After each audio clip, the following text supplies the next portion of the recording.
And here we go. This is Dark Journalists, and we're live.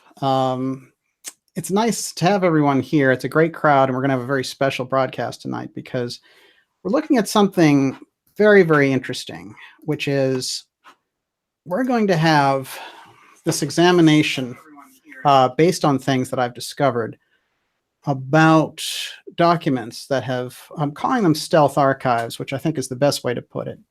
But these things, as soon as we correlate them with Robert Merritt's information that we've been putting out over the past few weeks about the Nixon time capsule, and correlate them with some of the dark journalist deep state research that we've been doing here for the past few years, I think we're going to have an incredible panorama to view about what exactly is happening around the UFO file and the secrecy, the wall of secrecy that's been built up around it. It's great to have everyone here. And of course, Alexandra Bruce is here from Forbidden Knowledge TV. Hello. Great to see you.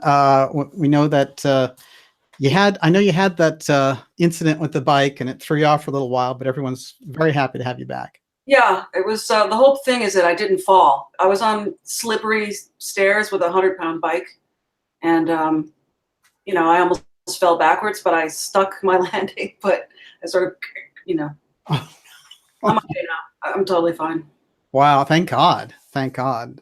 That's all that counts when you get right down to it, because there's so many little crazy things that can happen. Oh, if I had fallen, it would have been a disaster. I would have broken all kinds of things. So it's a lot better than it could have been.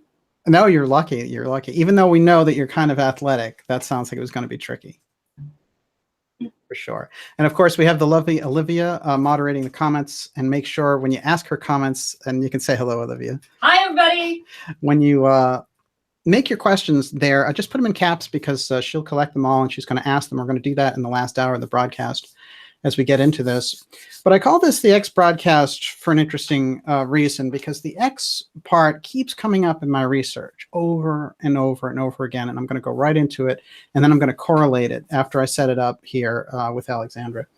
So, of course, this is the Dark Journalist logo right here, which is an X, of course. And the X-Files popularized by the popular show there. That was brought to us really by this character. Let's see if I can get him in here. Frank Scully. And Scully was very interesting, actually. He had involvement with someone named Dr. G, and he had this story about a crashed saucer in Arizona. And all these FBI people got interested in it and hunted him down, and all sorts of crazy things happened. But Frank Scully was one of the first originals, and a lot of people would say, well, you know, the crash was a hoax or whatever it was.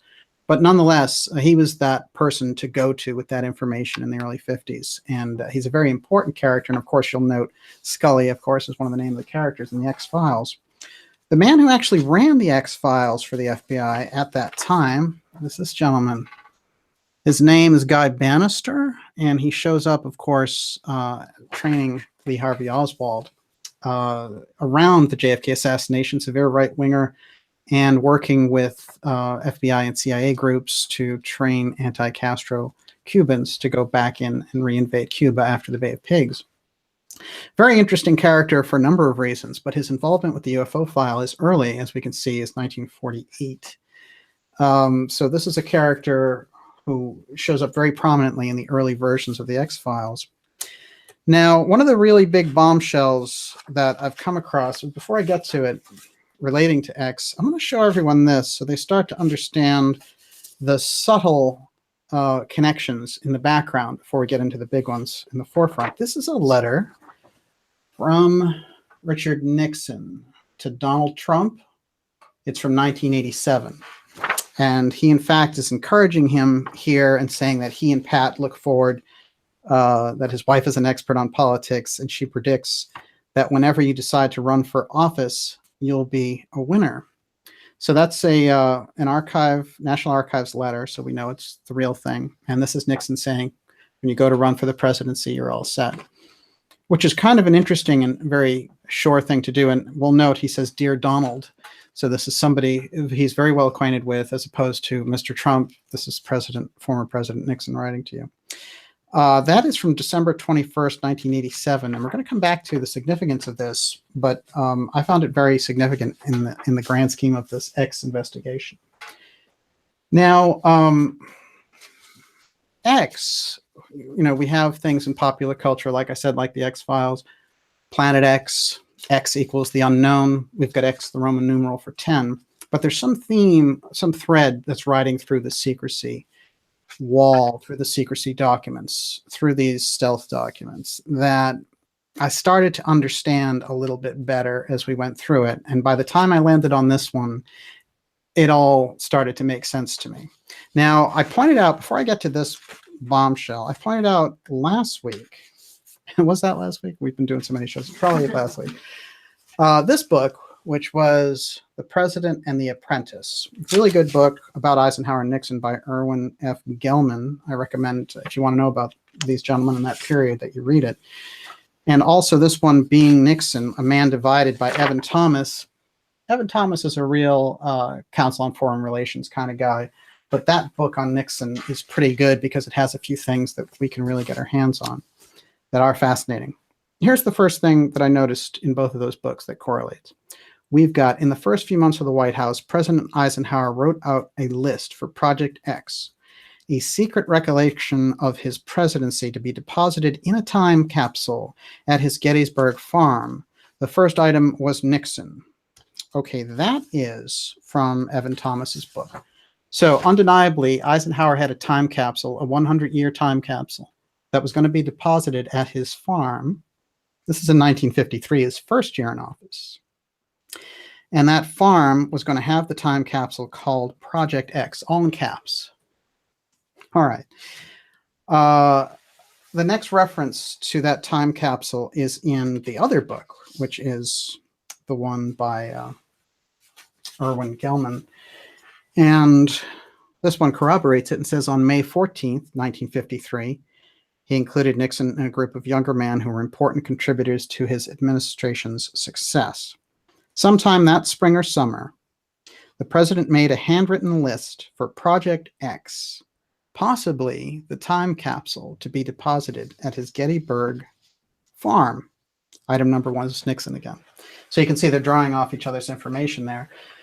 But we have this instant correlation now of a time capsule called X being deposited at Eisenhower's ranch. Of course, we're going to go into things and how that correlates with the idea of Planet X. But first, let's get into this.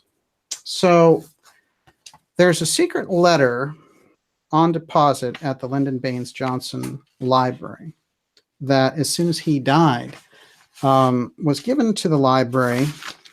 We're going to take a look at this. This is called, if you can see that. Alexandra, can you see that? Yep. X. That's only the something envelope. Yeah, that's an X. It's the X envelope. And this is fascinating because one of Johnson's national security advisors, Walt Rostow, is taking this envelope and depositing it per Johnson's instruction with the LBJ Library and saying, don't open it for 50 years. That was June 26, 1973, which would take us to June 26, 2023. Another shot at the envelope. Let's see if we can get that one. That is the actual envelope. Inside, this is what it says: to be opened by the director of the Lyndon Baines Johnson Library not earlier than 50 years from the date, June 26, 1973.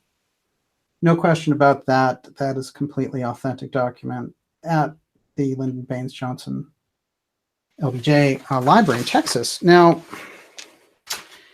why would Johnson be keeping a letter on deposit at the LBJ Library for something called X? Again, it's unusual anyway for there to be something there that should only be opened in 50 years.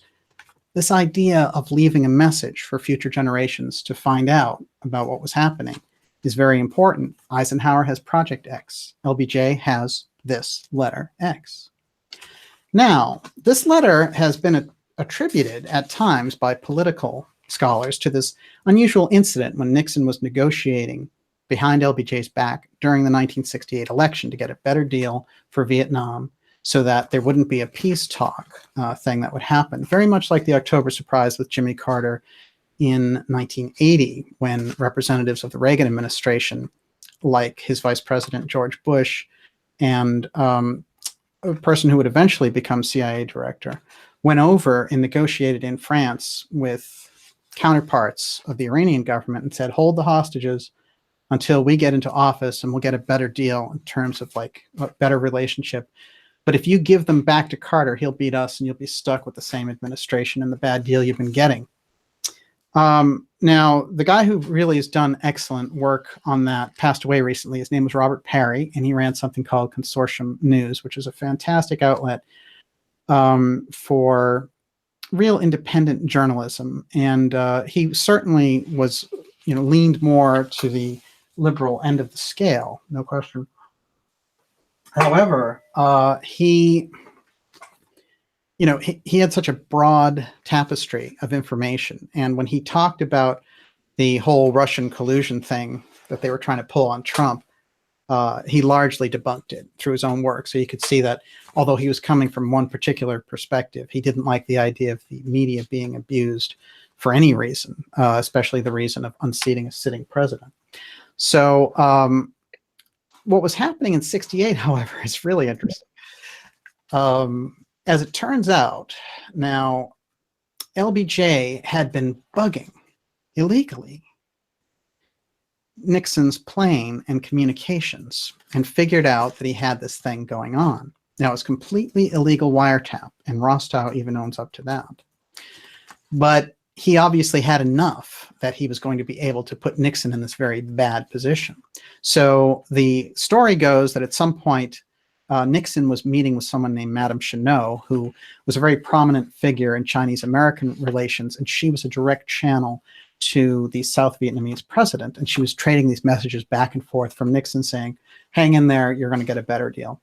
Now, this is done in political campaigns all the time, but the fact that LBJ illegally bugged what Nixon was doing illegally was kind of like an illegal on illegal sandwich. And so it really became quite the mystery. And there's a lot of power plays between LBJ and Nixon that happen behind the scenes, where Nixon alludes to the fact that he knows a lot about the JFK assassination in relation to LBJ.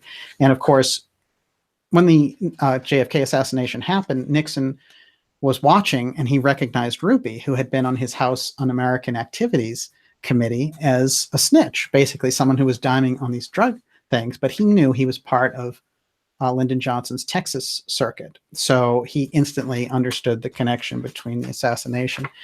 And of course, there's his famous comment to Roger Stone where he said, LBJ and I both had a burning desire to be president, but I wasn't willing to kill for it.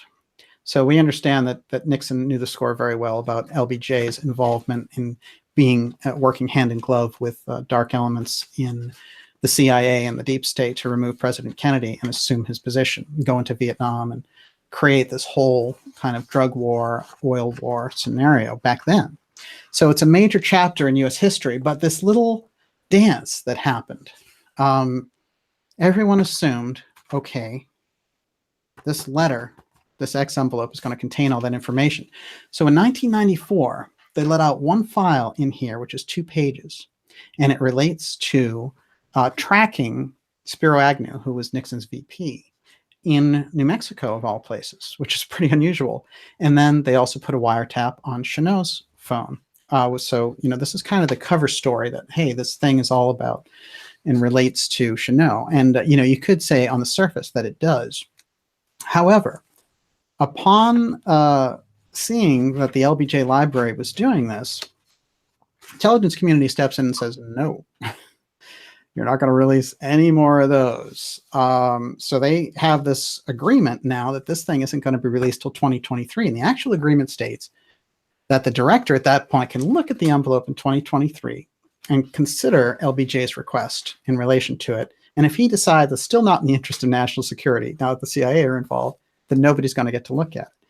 So that will be the end of the X envelope. I have no doubt that there are a series of things in the X envelope, but the X part is very important.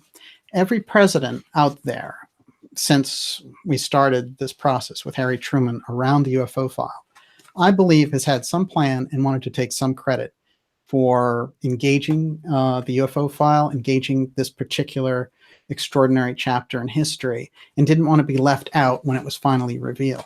And so we're seeing a trend here now from Eisenhower with his Project X time capsule. And we know Eisenhower set up Area 51, was very well acquainted with the entire issue. And we have that fantastic revelation from Winston Churchill's bodyguard saying that Eisenhower and Churchill after the war sat down and talked about this, how to bring this out to the people, and decided against it.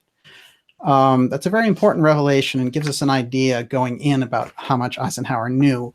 When you're in the war and you're operating, these bombing raids at 3 o'clock in the morning, that's when you get a chance really to observe UFOs, and you get to observe them in flight. The Foo Fighters is what they called them at the time, but he had a vast knowledge of it. And by the time he took over as president, this is the thing that he wants to get his hands on, which is how are we going to run the UFO file? Now, interestingly enough, I was on Linda Moulton Howe's show last night, which is Phenomenon Radio, and she did a phenomenal job.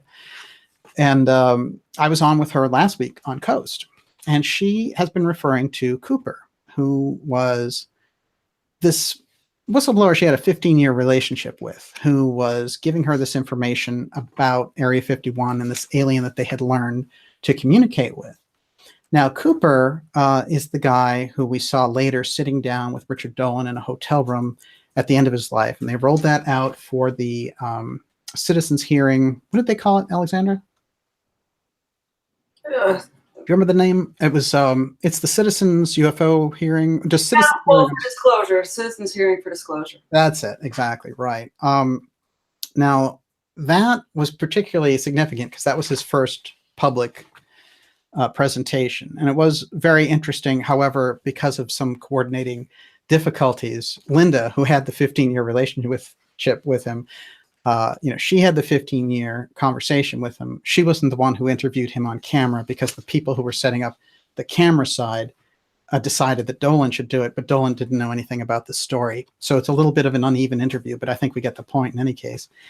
So the idea basically that Cooper presents is that as part of this CIA unit, he was running back and forth between Area 51 and DC, giving messages back and forth. And at a certain point, when Eisenhower asked for an update, the CIA say, you don't have a need to know. It's okay. It's under control. Like, back off. And they won't give him this update. And so he says to Cooper, I want you to give him this message that I'm going to take the 8th Army in there if they don't have someone in my office by noon on Wednesday giving me that update. And Cooper shows up, and the people at Area 51 agree to do this. But one of the things that they do that Cooper didn't expect is they take him in to see one of these beings. And he gets to observe it, and he thinks it's a demon, and he's very freaked out by the whole thing. And they show him crash retrieval wreckage and so on. So what happens after that is that Vice President Nixon becomes the liaison in 1958 of the real, what they call CIA Blue Book program, unlike the Project Blue Book that we have, which was kind of a fluff thing of like, oh, we try to check out the trace elements on the leaf where the UFO was, and things like that, where we had people like J. Allen Hynek, who had been so deeply involved, say, yeah, they didn't really want the truth. It was just a public relations exercise. Now, if we take all that information together about Nixon and his knowledge, and Eisenhower and his knowledge, each one of these guys are, they're so in the know on the topic, and they realize, oh, there's a power play going on here between these forces that are coming in from aerospace. And there's like this whole force that's trying to take that information away. So the UFO file will be lost in this process.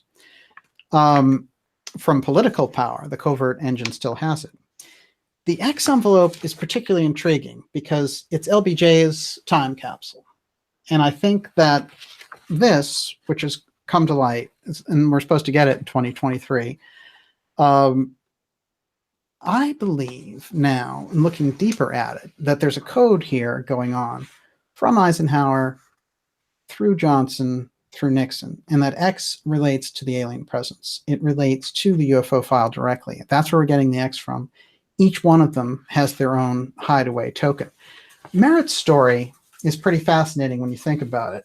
And I recently found this picture of Merritt in a magazine. This is pretty good from his younger days. There he was, talking about being a confidential informant and diming all kinds of information about his FBI involvement back then. So this is the kind of track record that we have going on. But I started to wonder to myself, why, we've had Grant Cameron on the show last week when you weren't here, Alexandra, and he came on and he was telling us all about the Emmenegger documentary, which was this documentary that President Nixon had funded and put forward and allowed all this access of the DOD for this director, Bob Emmenegger, to go in there. And they were going to give him footage of a landing of a craft and so on. And eventually this came out, and it was called UFOs Past, Present, and Future. It had Rod Serling. And we went over it extensively, so I'm not going to go into it too much here. But one of the things that I think is interesting about it and that we have to keep in mind is that it's somewhere on the record where the Nixon administration is helping the cause of UFO disclosure. That's important because when we're trying to size up Robert Merritt's claims about an ET time capsule being in the White House and Nixon putting it there in 1972 as a kind of guarantee of his place in history and also to release something very important to the American people, it gives us a better picture. It gives us a better idea of what was happening on the ground as opposed to just coming out of the blue and saying, Nixon was involved with UFO disclosure. On the face of it, you think, well, what do we know about Nixon in relation to that? The Emmenegger documentary is important, and also a revelation that Linda Moulton Howe made both on her show and on the Phenomenon Radio and on Coast with me, which was that in 1983, when she met with Emmenegger and they had dinner, he showed her the letter from Nixon saying, "Thank you for your discretion in this matter," relating to his keeping his mouth shut about what they didn't give him for the UFO documentary. So all of that very well detailed, lots of top witness testimony on it. So where does it leave us in terms of understanding what X is? Well, we've got Eisenhower's time capsule named X. We have LBJ's secret letter to be opened in 2023 named X. And we have Robert Merritt's story of Nixon's ET time capsule in the White House, which now Douglas Caddy, the former Watergate lawyer, has approached the National Archives with and said, what can you do, if we'll give you directions to the time capsule, will you open it aloud and distribute it to the public, and will you read it? And we'd like to send a little delegation to you for that. So that is the where things stand in relation to this. But it's fascinating because Nixon's time capsule isn't something that comes out of the blue on its own, although those meetings were never disclosed, the 3 meetings that Merritt had with Nixon. He's never put that on the record, although he's put a lot of other things on the record. In relation to this story, the Nixon part is actually a continuation of a process, it appears, from what Eisenhower, JFK, and LBJ were doing, which was taking a role in the UFO file.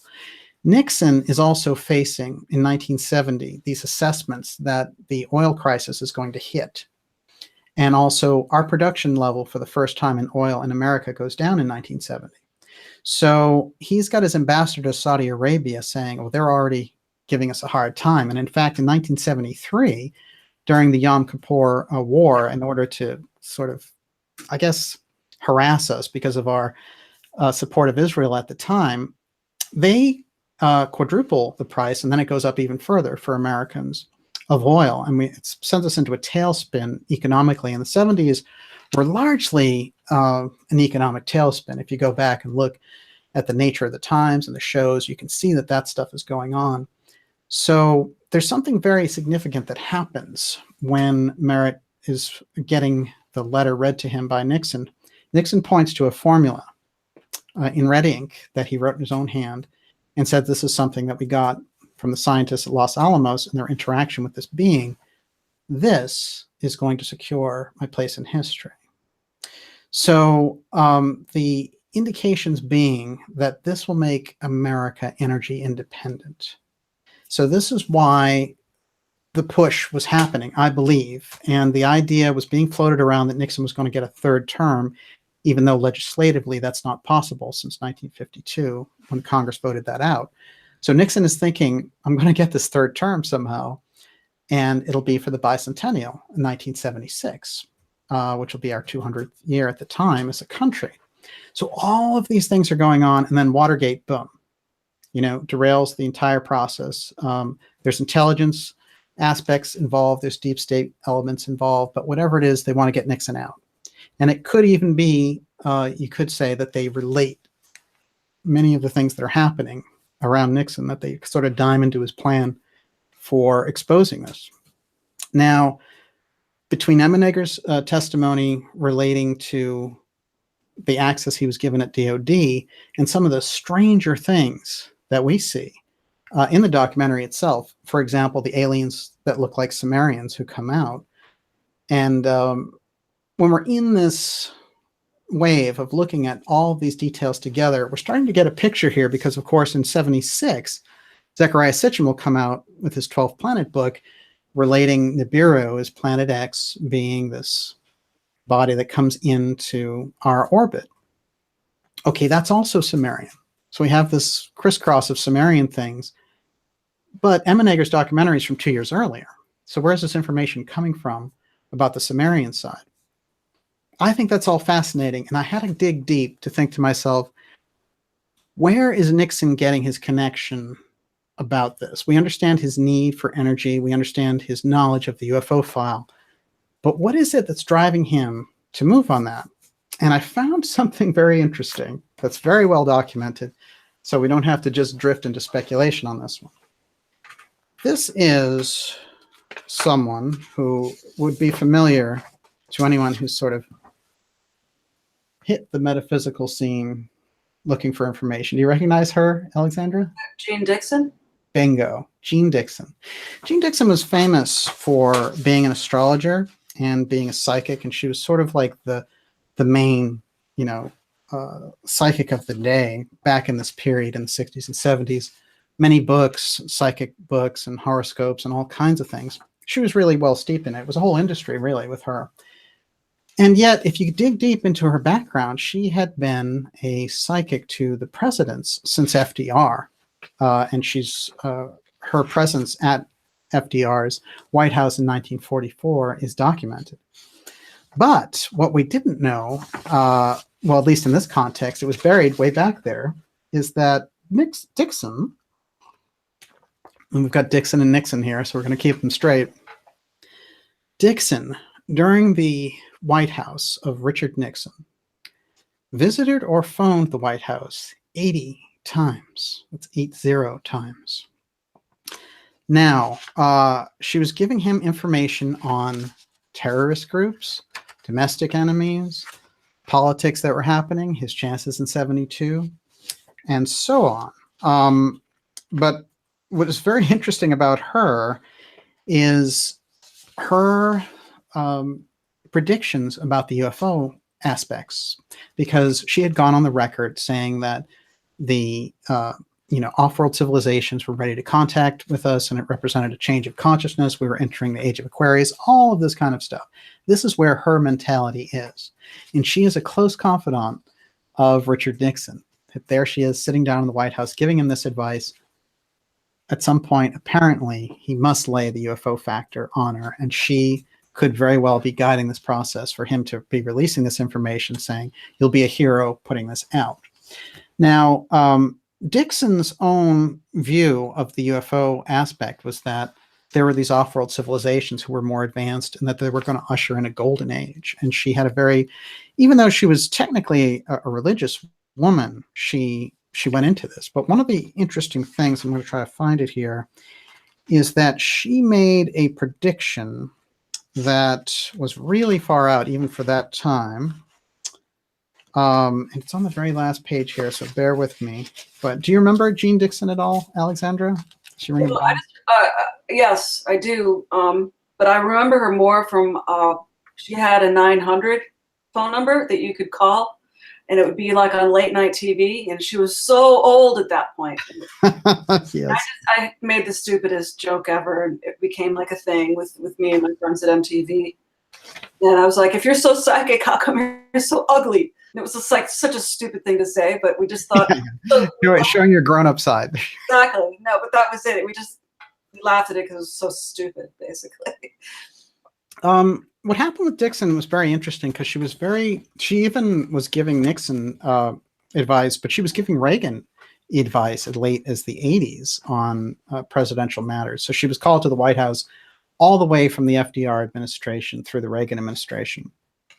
Soothsayer, psychic, astrologer, trends reader, and she could really be called in to pinpoint certain situations, hostage situations, etc.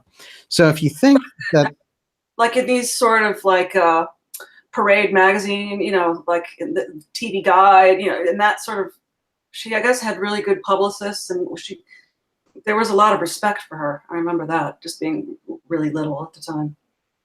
yes, absolutely. And she was kind of like she's one of the first really to be like her own franchise, because at a certain point, a group takes her name and makes their own predictions and makes their own astrology thing, and she has to sue them. You know, so it's that kind of a thing where during that period too, if we look at the 70s, we're looking at a lot of psychic books coming out. You know, people are into everything from crystals to meditation to reincarnation. I mean, it's quite a period. One of the big movies from the late 70s is called The Reincarnation of Peter Proud. If you remember that, I actually watched it. Oh, really? On TV. Yeah, and it is, I mean, you know. I think like Seth Speaks was pretty much ushered in the modern era of sort of channeling. Yes, and that's Jane Roberts. Right. And that's part of this wave that we're talking about here. And it is extensive. But I would say Jane Roberts, again, in that Casey tradition, was more authentic. You know, and I think Dixon also, in her way, was authentic. I think at a certain point, you know, there's a lot of copycats that come into the field and sort of muck up the works. But there's some real hardcore people like Peter Hurkos who were around in that period, who also had this demonstrated psychic ability. And Uri Geller, of course, who came up very strongly, he was used by Russell Targ and Hal Puthoff in the SRI remote viewing program. So we have an entire group of psychics coming forward. And we know for a fact that the government used them. In many ways, we were catching up to our Soviet counterparts at the time, because there's that famous book, Psychics Behind the Iron Curtain, which is, again, in the late 70s. And it shows this whole program that we were doing to catch up to all the psychic things that were happening in these different parts of the world. Because in other parts of the world, you know, they just wanted the advantage. And in our government, we wanted it too. But it was the kind of thing that they had to play down completely on the surface for a lot of reasons, but not the least of which was keeping it a secret that they were using these types of techniques. I mean, I think it's fascinating. So this is Dixon's vision, just to give you some idea of the character who was giving all this advice and all these visits to Nixon. By the way, there's an article, just to really bring this home. Hang on just a second. And I do find Dixon a fascinating character. And as we go through her stuff,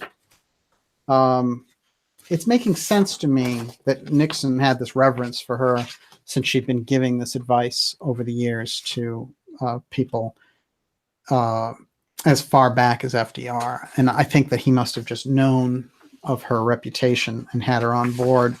But it'd be interesting to find out exactly when she started to advise him, because, of course, he had already been vice president.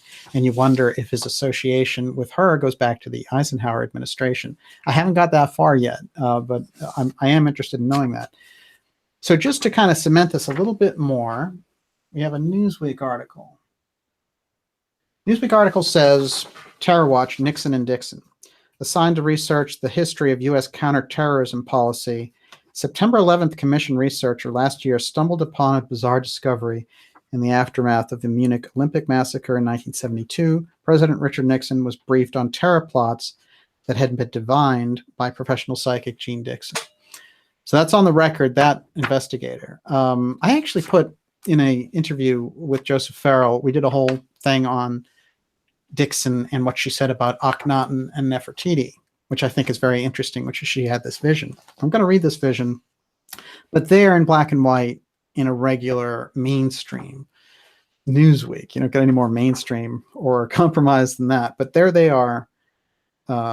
They're aware of this relationship as well. So it's not something anyone has to guess at or think it's a conspiracy theory.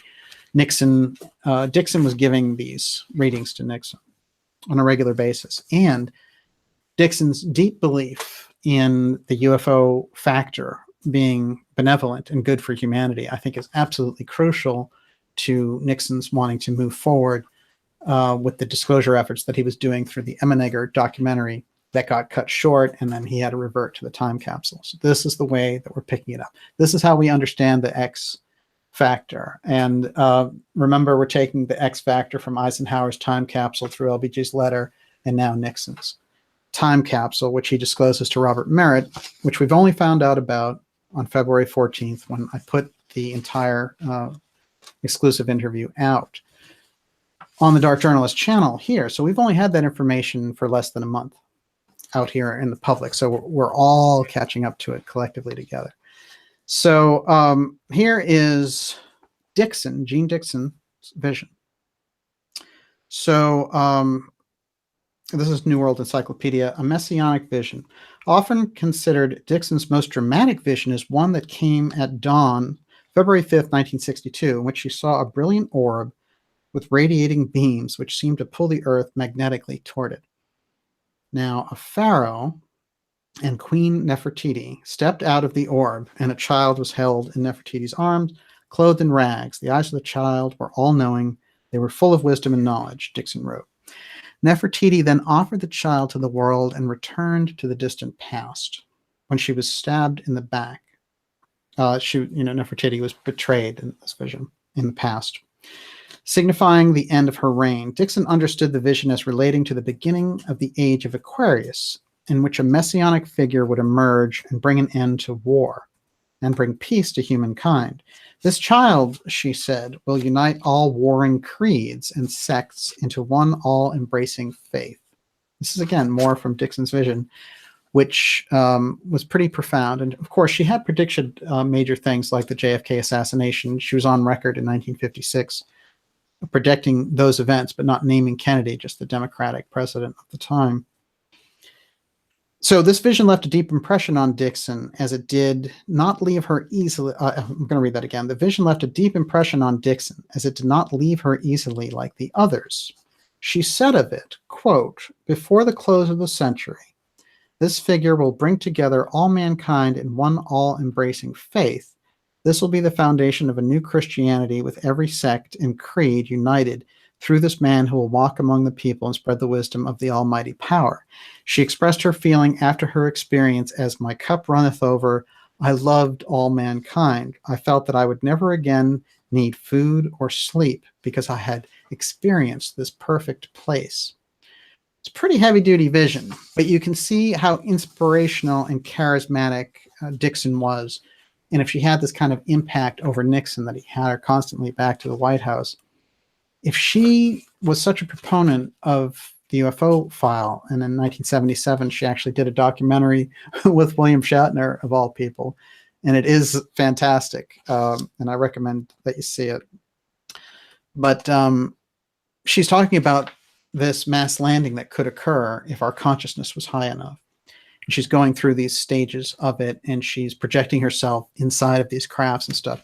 So she was an incredible proponent of the UFO presence, and she, coming in with Nixon, who knew all these things, they really think that they're dealing with the entire culture moving forward on a worldwide basis. So I think we get a lot of insight, for starters, right there with Jeane Dixon and her relationship with Nixon. That's something where I don't think we've ever seen anything like that that has existed on the record. Although we all remember when Reagan got into trouble because he was consulting an astrologer. And this is something that Nancy Reagan was up to. But interestingly enough, Nancy Reagan also was working with Jeane Dixon. And again, here's Dixon going to the White House as a much older woman. Now, it is interesting because, Alexandra, when you've written about this, for example, this idea, the kind of spiritual messianism that goes along sometimes with the UFO aspect, this could be something that really would have appealed to Nixon, who, after all, grew up a Quaker. Sure. But it also can appeal to, one of the things that, evangelicals like to say about the whole UFO disclosure meme is that this is the new, it would be like a new world order religion. Right. And that they're really just demons with falsehoods and whatever. So, but I mean, I can see if you're not evangelical and if you're a little more progressive Christian, you might think, back then, you might think that this could represent a way to unite the world. Sure. I mean, that's what Reagan kept talking about too. It's true. It's absolutely true. You've got a significant X tie-in also that you've found. Can you tell me about it? Oh, well, that during the Vietnam era, that was the term X-file referred to a soldier who had, been processed with MK Ultra programming. Right. See, I found that particularly interesting also, because X is again that factor that they're using there. The FBI had used it as an X-file. Now we're finding MK Ultra people. X is that kind of blanket term. I wanted to go deeper into the history of X, because X... I think X means a secret, like Mr. X. Yes, exactly. But it comes from somewhere, this essence of it. And we know that Planet X, and we know all about the sci-fi aspect. Okay. But there are other aspects around this, including one of the first books now by our friend Charles Ford. And he writes a book in 1910 called X, and he submits it to all these different places, and it doesn't get any traction. It's an unpublished book. And later, when he becomes kind of a big shot in 1919, that book gets refloated with a new title, and there are some fascinating things in there, including what are apparently UFO sightings from a period, and I'll read it right out of the book. This is a great book, by the way. It's Encyclopedia of the Extraterrestrial, Jerome Clark, UFO book. It doesn't get any better than that. This one, I think, is particularly interesting because the book that was titled X never saw print, except it was rebooted and it was floated out in this other book that came out in 1919. But Ford, as we know, with all the Fordian phenomena, I mean, you've run across his work a lot yourself, right? Yeah. And you would say, like, he was a major driver of the conversation in the first half of the 20th century. And then afterwards, all these Fordians came out, like John Keel was a Fordian, for example. And before the UFO phenomenon, that began really, I guess, in the 50s, right? In the early 50s. In earnest, in pop culture.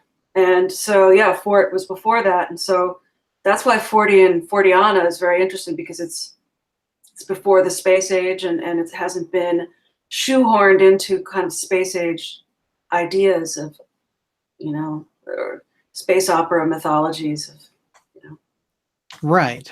And it also, I mean, it has all that compelling stuff about these different incidents. And you could say it's kind of like the first unexplained, it's the first in search of. It's these unusual things that can't be explained, but it doesn't have the alien tinge in it. It's more about like,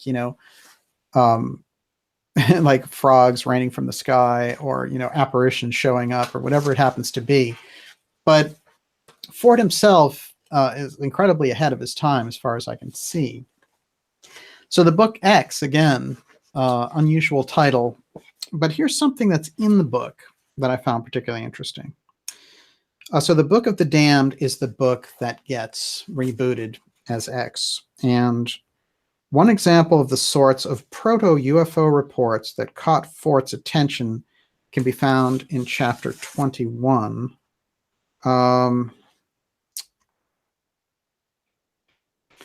Here it is. Upon the morning of December 20th, 1893, an appearance in the sky was seen by many persons in Virginia, North Carolina, and South Carolina. A luminous body passed overhead from west to east until about 15 degrees on the eastern horizon. It appeared to stand still for 15 or 20 minutes. According to some descriptions, it was the size of a table. To some observers, it looked like an enormous wheel. It's starting to sound familiar, right? Little Kenneth Arnold spin in there. And the light was a brilliant white. Acceptably, it was not an optical illusion. The noise of its passage through the air was heard. Having been stationary or having seemed to stand still 15 to 20 minutes, it disappeared or exploded with no sound of explosions. So this is basically an 1893 UFO sighting. And it came through this whole process of Fort writing this book, X. Again, we've got that X tie-in here with a very early UFO report. And so XX. Planet X was sought after by a number of astronomers in the 1800s because they couldn't figure out the different issues that were going on with the rotations of the planets, and they thought there must be something else out there causing them to act this way, because based on their own knowledge, it didn't make sense, certain things like Neptune's orbit. So they started looking for planets beyond Neptune, and a number of theories came out, and so on. But they came up with this idea of planet X, and at the time, X didn't mean 10 because they hadn't discovered Pluto yet. Now, well, I think Neptune was Planet X, the first Planet X. Oh, it may well have been. Hypothesized that it was there, then they found it, and they said that the hypothesis was Planet X is there because we could see, and then they found it, and then they named it Neptune. Yeah, it's interesting. I think the way maybe that was Pluto. I don't know. Yeah, it was Pluto, exactly. But here's the weird thing about Pluto. But you're right that they were looking beyond Neptune, but Neptune wasn't the X that they were looking for. Neptunian. You know what's weird about Pluto? This will just be a side thing, but interestingly enough, the guy who found Pluto was working for the Lowell Observatory in Colorado, which a Bostonian had funded.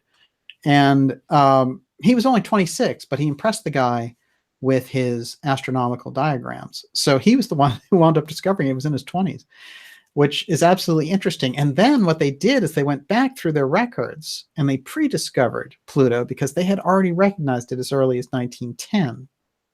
So interestingly enough, Pluto gets demoted as recently as 2015 to be a dwarf planet because they're looking at things differently out there. And suddenly the planet X that NASA is onto, which is hypothetical planet X, they decide in this article, actually, it looks like it's going to be the real thing, that they are going to find this planet. But what are they calling it? They're calling it Planet 9 because they've demoted Pluto, which doesn't make any sense. And by the way, now there are all these groups that want to upgrade Pluto back to a planet. But anyway, ordinarily it would be Planet 10, which would make it Planet X. And of course, they're still calling it Planet X. So we have all these unusual things about Planet X. Now, we know that the independent alternative research community was sort of Anunnaki and Nibiru'd to death for a while there. And so that Sitchin and his work got sort of thrown down this memory hole because of that in a lot of ways. People got sick of it. But interestingly enough, really, when you get right down to it, Sitchin is absolutely validated by what we're seeing here. So let's just explore this Sumerian aspect for a moment. Because one of the things I want to point out is the Emmenegger documentary that was funded by Nixon had the Sumerian aliens in it. They were the ones who came out, and what do you call them? You call them big nose grays, but they actually look pretty human. And that's one of the artist's rendition depictions of them right there. But basically, it's a Sumerian, and we've seen the comparisons between these Sumerian princesses and this picture that's in the British Museum and what they were doing here. So I dug a little bit deeper and I revealed this. I'm going to string this together now. This, by the way, Alexandra, you might remember this, but that's Emeneger and UFOs Past, Present, and Future. That's the documentary. This is even more interesting. Take a look at that. Okay, can you see that all right? What would you say just off the bat that reminds you of? Well, it looks like a few things. It looks a little bit like a temple complex. It also looks like maybe a fuel storage area, or like crop circles. I don't know. It's like all of those things. I would agree with all three of those. It's something called Nixon's Pyramid. And this is something that Nixon set up and that apparently brought the Russians to the table during the treaty that they signed for SALT I and SALT II. Take a good look here. Basically, it kind of looks like a mix of, you know, Stonehenge and the pyramid and maybe a little bit of the Mayan pyramid too. I mean, I don't think that's too much of a stretch, but would you say that that's what that looks like? Yeah, I've never heard of this. What is this? This is a fascinating place. It's in North Dakota, and it was an anti-ballistic missile site where they kept actual nuclear missiles. And the idea was if there was a nuke shot here, they would knock it out with another nuke. This is basically what they were working on. Now, the anti-ballistic missile system was operational in the 70s, but it was set up under Nixon, which is where it got the name Nixon's Pyramid. Now, oddly enough, here he is out there pushing this kind of Sumerian documentary, and he sets up an anti-ballistic missile battery, the biggest in the country, as a kind of basically like a temple complex. So you have to wonder again, where is he getting his advice or inspirations from? Obviously, it doesn't need to look like this, but they're using something here. For me, I mean, you know, it almost looks like when they talk about, it's like the Giza complex setup, or, you know. Right. There's a very Sitchian kind of. Yeah. Now, interestingly enough, this was the site across the border, North Dakota and Canada, of massive UFO sightings in 1974 and 75. So these huge Canadian waves crossed the border, and at one point, there's a story that Grant Cameron tells us last week about a UFO coming out of it that these people had observed. So this was in the newspaper reports of the day. Direct correlation with this UFO activity, Nixon's Pyramid, and the strange sort of hearkening back to ancient technology that's going on under the Nixon administration. What I'm gleaning from all this, and just because we brought him up so much, I can't let the evening go without a good shot of Sitchin, who one way or another made us think a little bit anyway. There's too many strands here for it all just to be a series of coincidences, in my opinion. You've got all of these X factors. You've got the Sumerian presence in the documentary. You have the pyramid. You have Sitchin writing in 76, a year after all the UFO sightings around the Nixon pyramid, about Nibiru coming in and it being related to the Sumerian mythology, and you know, how they changed it to Marduk later so that it would be lost and obfuscated and so on. So we're looking at something rather dramatic, I think, underneath everything, which is all of these players around the UFO file are trying to figure out what it is that's going on with this and its relationship to ancient technology. One of the things that Merritt remembered that Nixon did was pulled out a book, and the book was on ancient Egyptian mythology, and he was showing him these characters and saying, well, you know, they've been here before. So I think now we're in a kind of a different ball game with Merritt's testimony, because there were things that were hanging out there before. There was the Emeneger documentary. There was this, you know, even Linda seeing this letter from Nixon to Emeneger. There were all these things that were just kind of like hanging out there and didn't make sense because, you know, nobody had put these dots together because there was no reason really to connect Nixon with the UFO file. Now that we've done it in a hardcore fashion, there's an entire apparatus of information and things that I've found in my investigations that I think that we can really size up and change that whole aspect of history. The time capsule contents, if we can get our hands on the actual letter to read it, would, now that we have the kind of background for it, we know where this would go. When we would read something like that, then I think we'd be in a totally different ballgame in terms of understanding what they've been doing with the UFO file through these different presidencies, through the different generations since we've had it, really since 1947. It's almost like the nuclear football. It is. It is. It's a great correlation. Yeah. Well, it's this fascinating secret that keeps getting passed along, and it looks like people use it for blackmail and people do these different things with it. So, Olivia, we're coming up to that portion where you're going to take over with questions. Okay. So put yourself into position. Everyone who wants to ask questions, now's the time to do it, because she really, she's going to just take the stuff that's in front of her at the time, and she's put together a few already. But while we're in the middle of all this, I want to take a little intermission here and ask Alexandra about all the things that we've seen about the YouTube copyright strikes and them removing channels. What is going on there? Recent story. Well, basically, they're trying to deploy machine learning to do censorship. And so that's why they came out and said, oh, it was a mistake. Yes. They fully copped to that. It's automated. So basically what we have is that, at least in the 20th century, or the second half of it, we had the CIA having, senior editors at all the newspapers and at all the TV stations having the ultimate say on any story. If you've ever worked in a TV station, or the senior editor basically is the one, the buck stops with them as to what's going to get on the air or not, the senior producer. So back then it was very simple when you only had 3 networks or whatever, or even 10 or 20. Now each human being who has a YouTube account has become a network. Yeah. Sorts, or a potential network, and often you can't keep it in. Right. So they have to.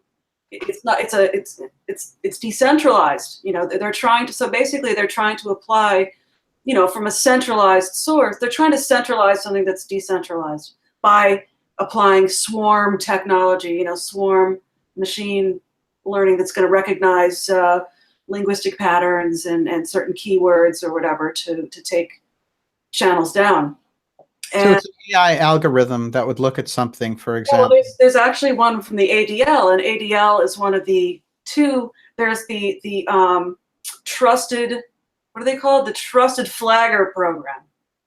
That came out. It came out a couple of years ago, but it came out again. I think was it January when the leaders of the public relations people from all of the big social media companies like YouTube went to Congress to address the pressing fake news problem and what a problem fake news is. And what they said is that, yeah, we're using machine learning, and there's a good percentage of things that are getting taken down automatically where we don't even have to deal with it. And so this is it's fascinating, it's terrifying, it's the automation of censorship. And this is the dystopian world we live in right now. Well, it's funny that you mentioned the ADL, because I had read where Google had hired or partnered with the SPLC, the Southern. Right. SPLC and ADL are the only 2 trusted flaggers out of some 20 plus. That's crazy. Obviously, public. The rest 20, others are not public. So who the hell are they? Who are these people who are sifting through our social media accounts and spying on us for the government censorship purposes? It's really a little, it's disconcerting, to say the least. And what we see in the complaint of, like, for example, Russia and other nations of the way that Americans are fighting war now is that it's all on the internet. It's all, that's why the Internet of Things is all about creating a facsimile of reality online. and having everything that exists become a node on the global information grid, the network, and that this is one way that they can control everything. But that's not going to be enough, apparently, and what we're seeing with the rollout of 5G technology is with all the cell towers that are ubiquitous, using this millimeter wave bandwidth, whatever, waveform. These are the waveforms of known so-called non-lethal weapons. I'm sure they can be made lethal too. Mm-hmm. But so basically, it's not only, just think, we already know how copious and how intense the spying and the controlling is on the internet. But they're creating a model, like a model space of reality online, and then they want to bring that same level of censorship and control to meat space. They want to take it out of cyberspace and into meat space with these weaponized frequencies, so that like literally, if you're thinking the wrong thing, you can be zapped. Maybe. I mean, I'm not saying that this is happening, but if they're using frequencies they've developed weapons, non-lethal weapons. And even lethal weapons in that frequency, and now it's going to be on every cell tower. Yeah. It's like, if nothing else, seeing that it's all tied in with the internet anyway, it can be hacked and weaponized in that way by an enemy, even if the enemy isn't the state itself that's going to do this. No, it's an excellent point, and it's a bridge too far. We get into that kind of global control grid, and we're already seeing, though, a lot of that is going to be run from space. And I have an interview coming up that I'm going to do with Elena Freeland on her new Space Fence book, which is excellent. And her work around the space fence and what they're building there and the kind of control that they can have with that on planet Earth is astounding. Because I've done previous interviews with her on it before the book was out. And basically what we're looking at is surveillance down to the DNA level. That's the way she puts it. So we have to get a handle on what it is that they're up to in relation to this. And of course, the space fence is kind of the catchphrase for that. But a lot of people are calling it a space cage who look deeply at it, because the idea largely being that, we're going to protect you from the space junk out there. But what it is we're going to control kind of day and night. So I think that we're at a point where there needs to be a real kind of public, serious conversation going forward about the use of the technology. What is the ethical, what constrains us ethically in what we're doing, and what role the regular citizenship has in it. The other thing that bothers me in relation to the SPLC being used by YouTube on these groups, I mean, there should be a balance, really, between conservative groups and left-leaning groups and different voices on that. So if you're going to pull in the SPLC, you're going to have to go over to this conservative think tank or something to balance it out, or else you're going to have a one-way conversation there. So I don't think it's a healthy development. And well, it's one way when they're just taking people down, like the Richie Allen show, which is preposterous. I mean, he's an excellent interviewer who is incredibly fair. I wouldn't call him a conservative, and that's another thing that's really annoying about this whole thing is, having identifying as a progressive my whole life, and now because I basically was anti-Hillary, I'm now labeled by these Google bots as a conservative, and it's just preposterous, that's and these labels mean less and less, because what is liberalism if it's just neoliberalism, which is total fascism, fascism by tech monopolies. Right. It's a technocratic outcome. It's technocratic reality, while the guys at Davos figure out, where they're going to ski.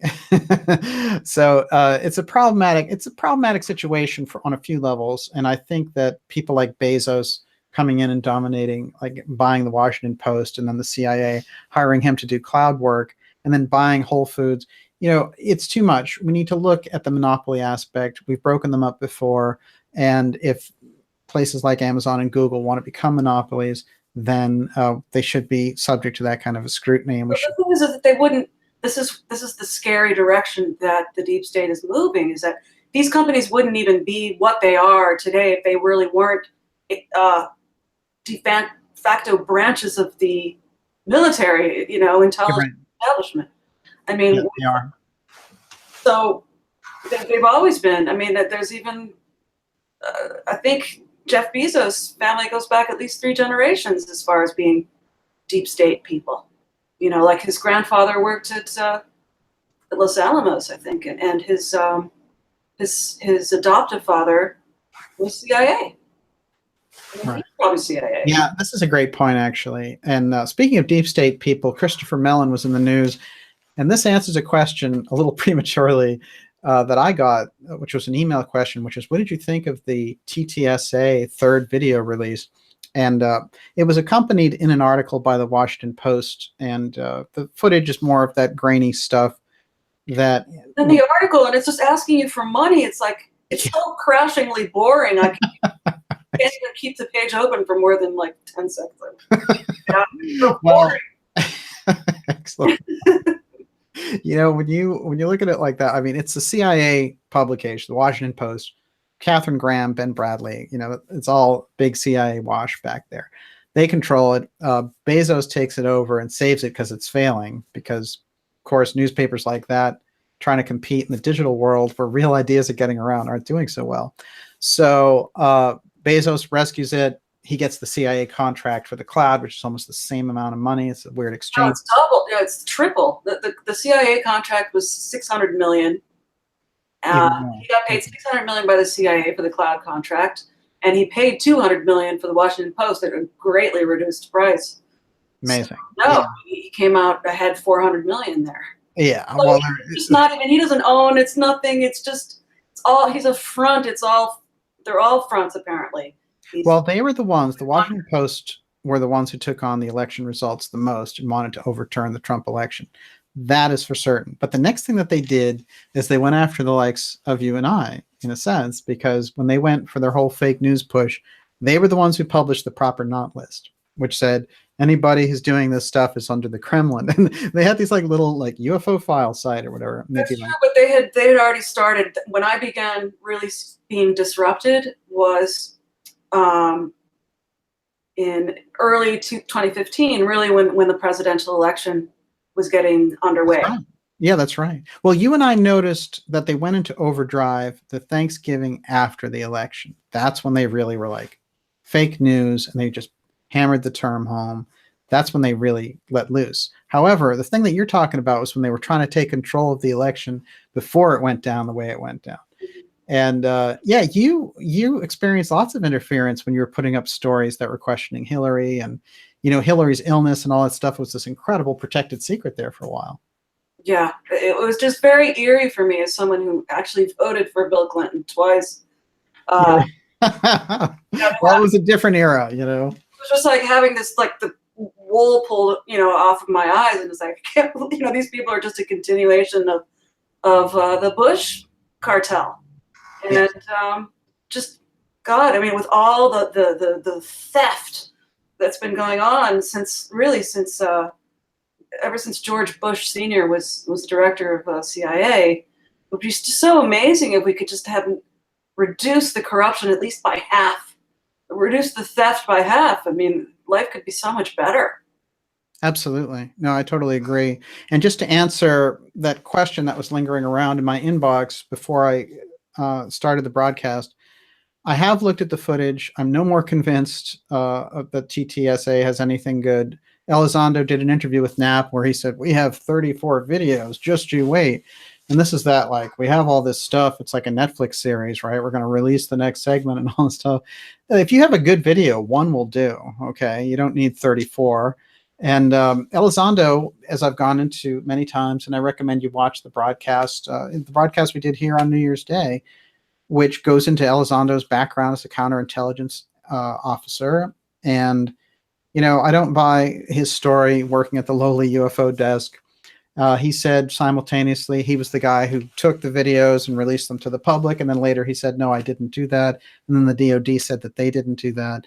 And then the chain of custody around the videos was never established. And then it was found that one of the videos was released in 2007. And then the other thing was that they used a Mylar balloon during the presentation representing the Tic Tac video.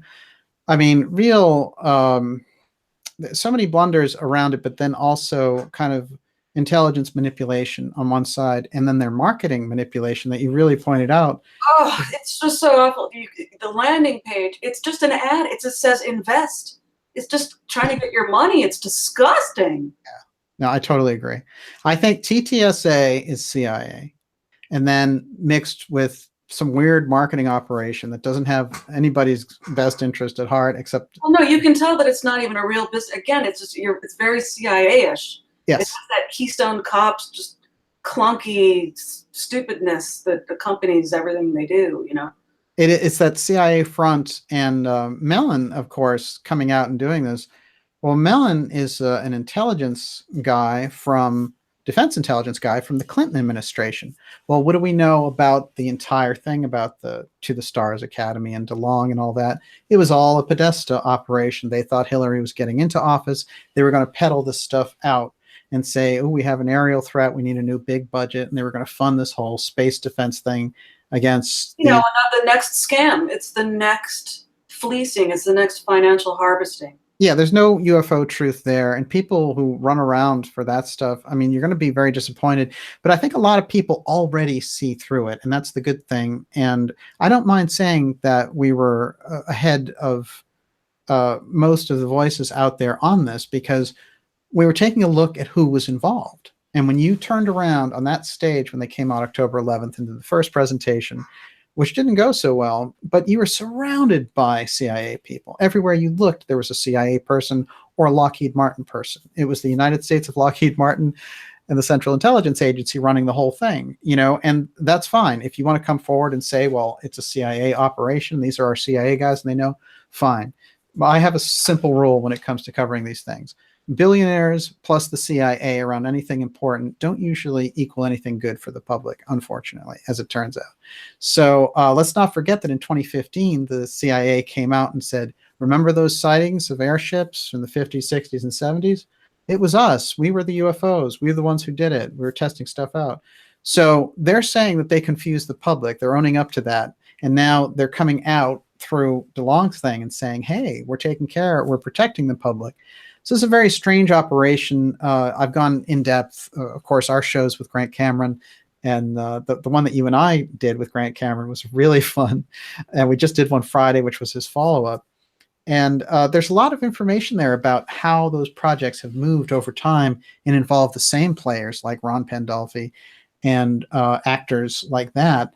And there's such high-level CIA people. And again, the people involved like Elizondo, you know, this is a guy who was in Kandahar, you know, he has all these medical credentials, just like Pandolfi. Pandolfi's the top scientist at the CIA. Can you imagine that? Like, let's just think about that for a minute. What does the top scientist at the CIA know? And so to have these people monkeying around with public perception around UFOs, really bad road. And those people who have joined in with it on the marketing side and really treated it with kid gloves, great journalists previously, like Leslie Kean and George Knapp. I mean, you know, not only are they kind of ruining their own good work, but they're inviting in this element of, you know, this kind of swampy CIA element into the UFO field. Really bad idea. We're not going to get the truth there. We'll get the truth from civilian researchers, from experts, you know, people who can bring forward these facts. And even the whistleblowers that we have, people like Merritt, for example, going to get a lot closer to the truth that way. Absolutely. No question about it. So, you know, there's no daylight between Alexandra and I on Ctsa. We know what it is. We've sized it up as far back as last fall. So, unfortunately, they are trying to come in and corral this issue. And that's why it takes honest media outlets to rebuff that effort. And I know that some of the UFO conferences or whatever, who, you know, suffer and need to drive the numbers and do whatever it is, you know, don't go for it. There are much better stories out there. There are better investigations to follow up on. And you don't need an intelligence project. You know, you don't need a psyop in order to drive tickets to your conferences. There's other ways to go. It's giving, it just gives the whole field a bad name. You know, it's completely, it tarnishes the whole thing. There's no question about it. I mean, you know, in a way, it's like the Twilight Zone, because you have all of these authors who previously would have been like, you know, the CIA blocked this, the military blocked that, the government did this to the UFO thing. And now they're like, hey, the CIA is on our side. Let's do this. It's all an intelligence operation. And I want to be there when they do the documentary. Well, maybe there's money involved. I don't know. I mean, I know that some of those guys need money. Can you spell Bigelow for me? B-I-G-E-O? Yeah. Yes, there's money involved. I mean, look at Mellon himself. Okay, the guy who wrote the article in the Washington Post today. It's the Mellon family. Well, that's one of the biggest business families in history.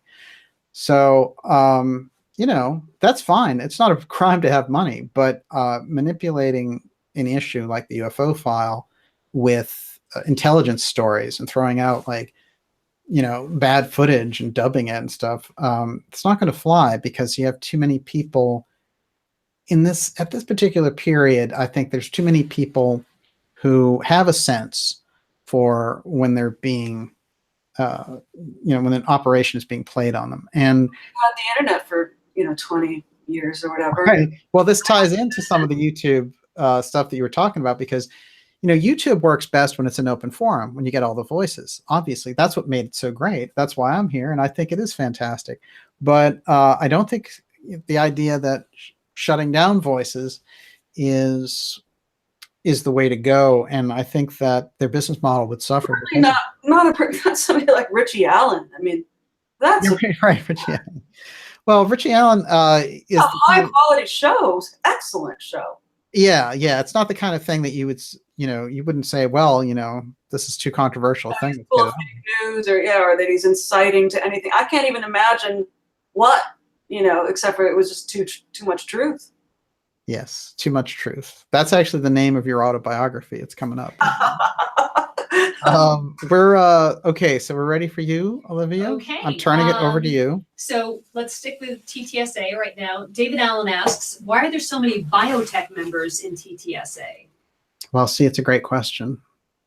And I've pointed it out before, but there's a number of possibilities. I don't want to speculate too much, but my guess is that there's going to be some kind of component built around it where they're going to say, you know, we've invited some alien virus in, and everyone's going to need some kind of a pharmaceutical. You know, there was an incredible X-Files episode where they handled this, and somebody like Chris Carter has done a good job of translating real things that are happening into some of the fantasy stories of the X-Files. And they did, and at the end of that cliffhanger that they were doing last season, everyone was looking for the antidote to the alien virus. Well, I don't think this is too far off. And there's a lot of unusual factors around the people who are coming forward in that. And very often we hear that the next actual false flag, not people having a knee-jerk reaction to something, but a real, genuine, large-scale false flag would be a medical one. And I just remember, you know, when they went crazy with that whole Ebola virus. Do you remember that? Well, yeah, and the Zika one, which was a complete false thing. I mean, they were trying to blame a very low-grade virus that it's transmitted by mosquitoes. It doesn't do anything except for give you a fever. It's really a nothing. And they're trying to blame the you know, small microcephaly thing on that, when it was really probably more the pesticides used to control those mosquitoes that would actually result in that. That's probably. Didn't you look into a story in Brazil about what they were doing there with it? Yeah, I think it was a sabotage campaign against Brazil, actually, because Brazil was part of the BRICS. It was, you know, they have to treat Brazil differently than they treat Russia. Russia gets sanctioned, and Brazil gets these weird, underhanded, like, you know, hoaxes. Yes, absolutely. And that's the way that they operate. Still a strange relationship there between the United States and these South American countries. There's like the way that they handle them, certainly to get them in line. Like the word paternalism comes to mind. Right, exactly. What do you got? Still. I have another answer, by the way. Yes. Which is that, as I've said, I have a friend who is a former, is a retired merc, as he's, and he has many other associates in that world, like a former, defense contractor, but Yes. aggressive. We'll just call him X. X. He's definitely an X. He's retired sort of special forces, hard, like even more than special forces. And he knows other guys like this. And he said that a very hefty bounty would be paid for alien hybrids, or hybrids, as David Jacobs was calling them. They're nearly indistinguishable from a human being, except for something a little weird about the eyes. Like they need to wear contacts. And you're thinking the presence of biotech people from the CIA. Well, that's another thing, is that what the bounty is high for those hybrids because they want to use their genetics, and in particular, they want to use their genetics to splice them in for their telepathic capabilities. That's what I was told. That's the main thing. That's the main reason why they're going after hybrids, and it costs. They can get a pretty penny for them from these biotech companies that want to do some, genetic engineering with that. It would be such a super black budget program to do that.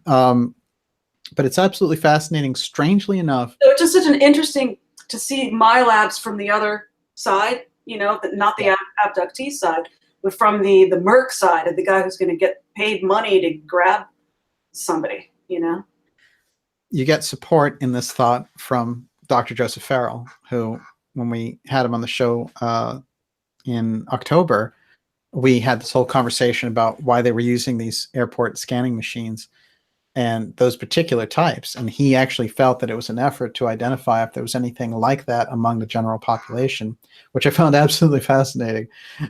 And I think he was right on the money, but he agrees with you there. Okay, what do you got? Like the scanning machines could detect what? That if the people who are going through the machines they have an anomaly in their physiology that would help them to know, we have X amount of So they live. It's like the sunglasses. right, exactly.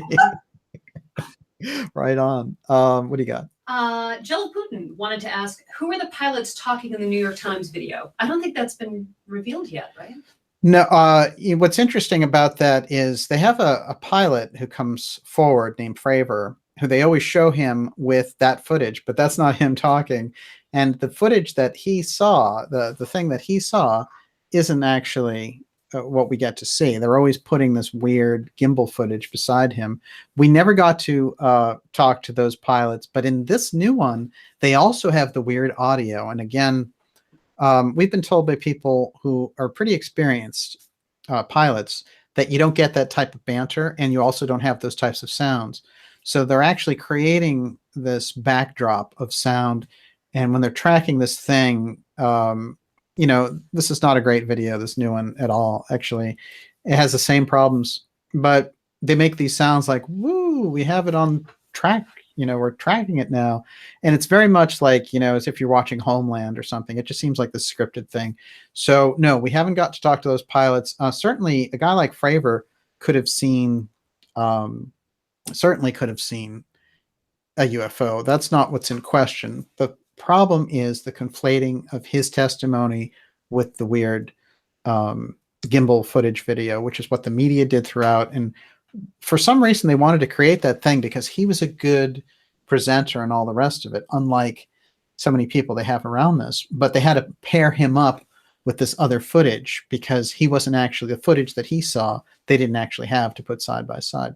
So it doesn't look very good. Anytime you get near the TTSA and you try to get around evidence, there's no chain of custody for the videos. That's one. Counterintelligence people who tell you the program was secret, not secret. Counterintelligence people who said, I was disgruntled, I was so angry, but then hung around for 5 years. Harry Reid directing money into the program. Absurdly low amount, like a nuclear toilet amount of money. Right, $22 million. Yeah. And we did a slew of shows about it, so I won't go through it all here, but the thrust of it is TTSA is a CIA operation. That's all you need to know.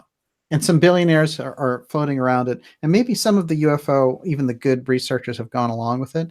But I don't think that's going to last, frankly. I think that some of them are seeing the light, and there already are people bolting from the whole thing. So I think the more that they try to push this thing, the more pushback that they're going to get in terms of public perception. With an op like that, for all we know, they're trying to discredit the entire thing themselves. We just don't know what they're up to. And those aren't the types of groups that we want in charge of something as sensitive. A group that's putting up a Mylar balloon, and if that's not discrediting, I don't know what is. Yeah, between that and the Joe Rogan interview, you kind of have all you need to know. And when they roll out, this is the story that Linda Moulton Howe told me, that when she was at the World UFO Congress there, when they got to the Elizondo thing, he wouldn't take questions. They had a pre-recorded thing where they would float in the questions like, how did you become such a super dynamic, fighter for justice? And they'd float in these questions. And then he would sit there and answer questions. And she said it was completely flat. And when it was over, nobody applauded. And that the announcer had to say, okay, everybody, now, like, you can applaud if you want to. And there was like a few people like, hey, but there was people were not into it. They weren't buying it. And there's no real vitality behind something when it went. It's like, I can't even really, it's like, the click culture, whatever it is. I mean, I deal with it. I have to be online all day, and it's like, it doesn't hold my attention. It's dead. It's asking me to invest in it. It's like, goodbye. Yeah. You're not giving me anything. Yeah. Excellent point. That's what it is. It reminds me of like a bad, kind of like investment commercial. And, it's like an Ameritrade commercial. But I don't like the presence of these operators so closely trying to invade the space, because what I feel about it is they're trying to derail something that's going on there. I do feel that it's a leftover movement, the whole thing around DeLong and the New York Times and now the Washington Post. And these are all Clinton people. And it's a leftover from this weird Podesta thing that they were going to try to do on their side, I think, in terms of like drumming up all the support. And one thing that you pointed out, Alexandra, which I thought was fascinating, which is they realize they can't get the kind of investment that they want in it. However, if it is a government budgeted program, there's endless amounts of money you could pour into it as like, apparently there is a thing called Firesign. It's Project Firesign, and that's the thing that's referenced in the Benenson Group document that got leaked by WikiLeaks like right before the election as a potential tactic to dissuade voters from going to the polls, literally, was to fake a UFO invasion and get people to freak out and not go vote.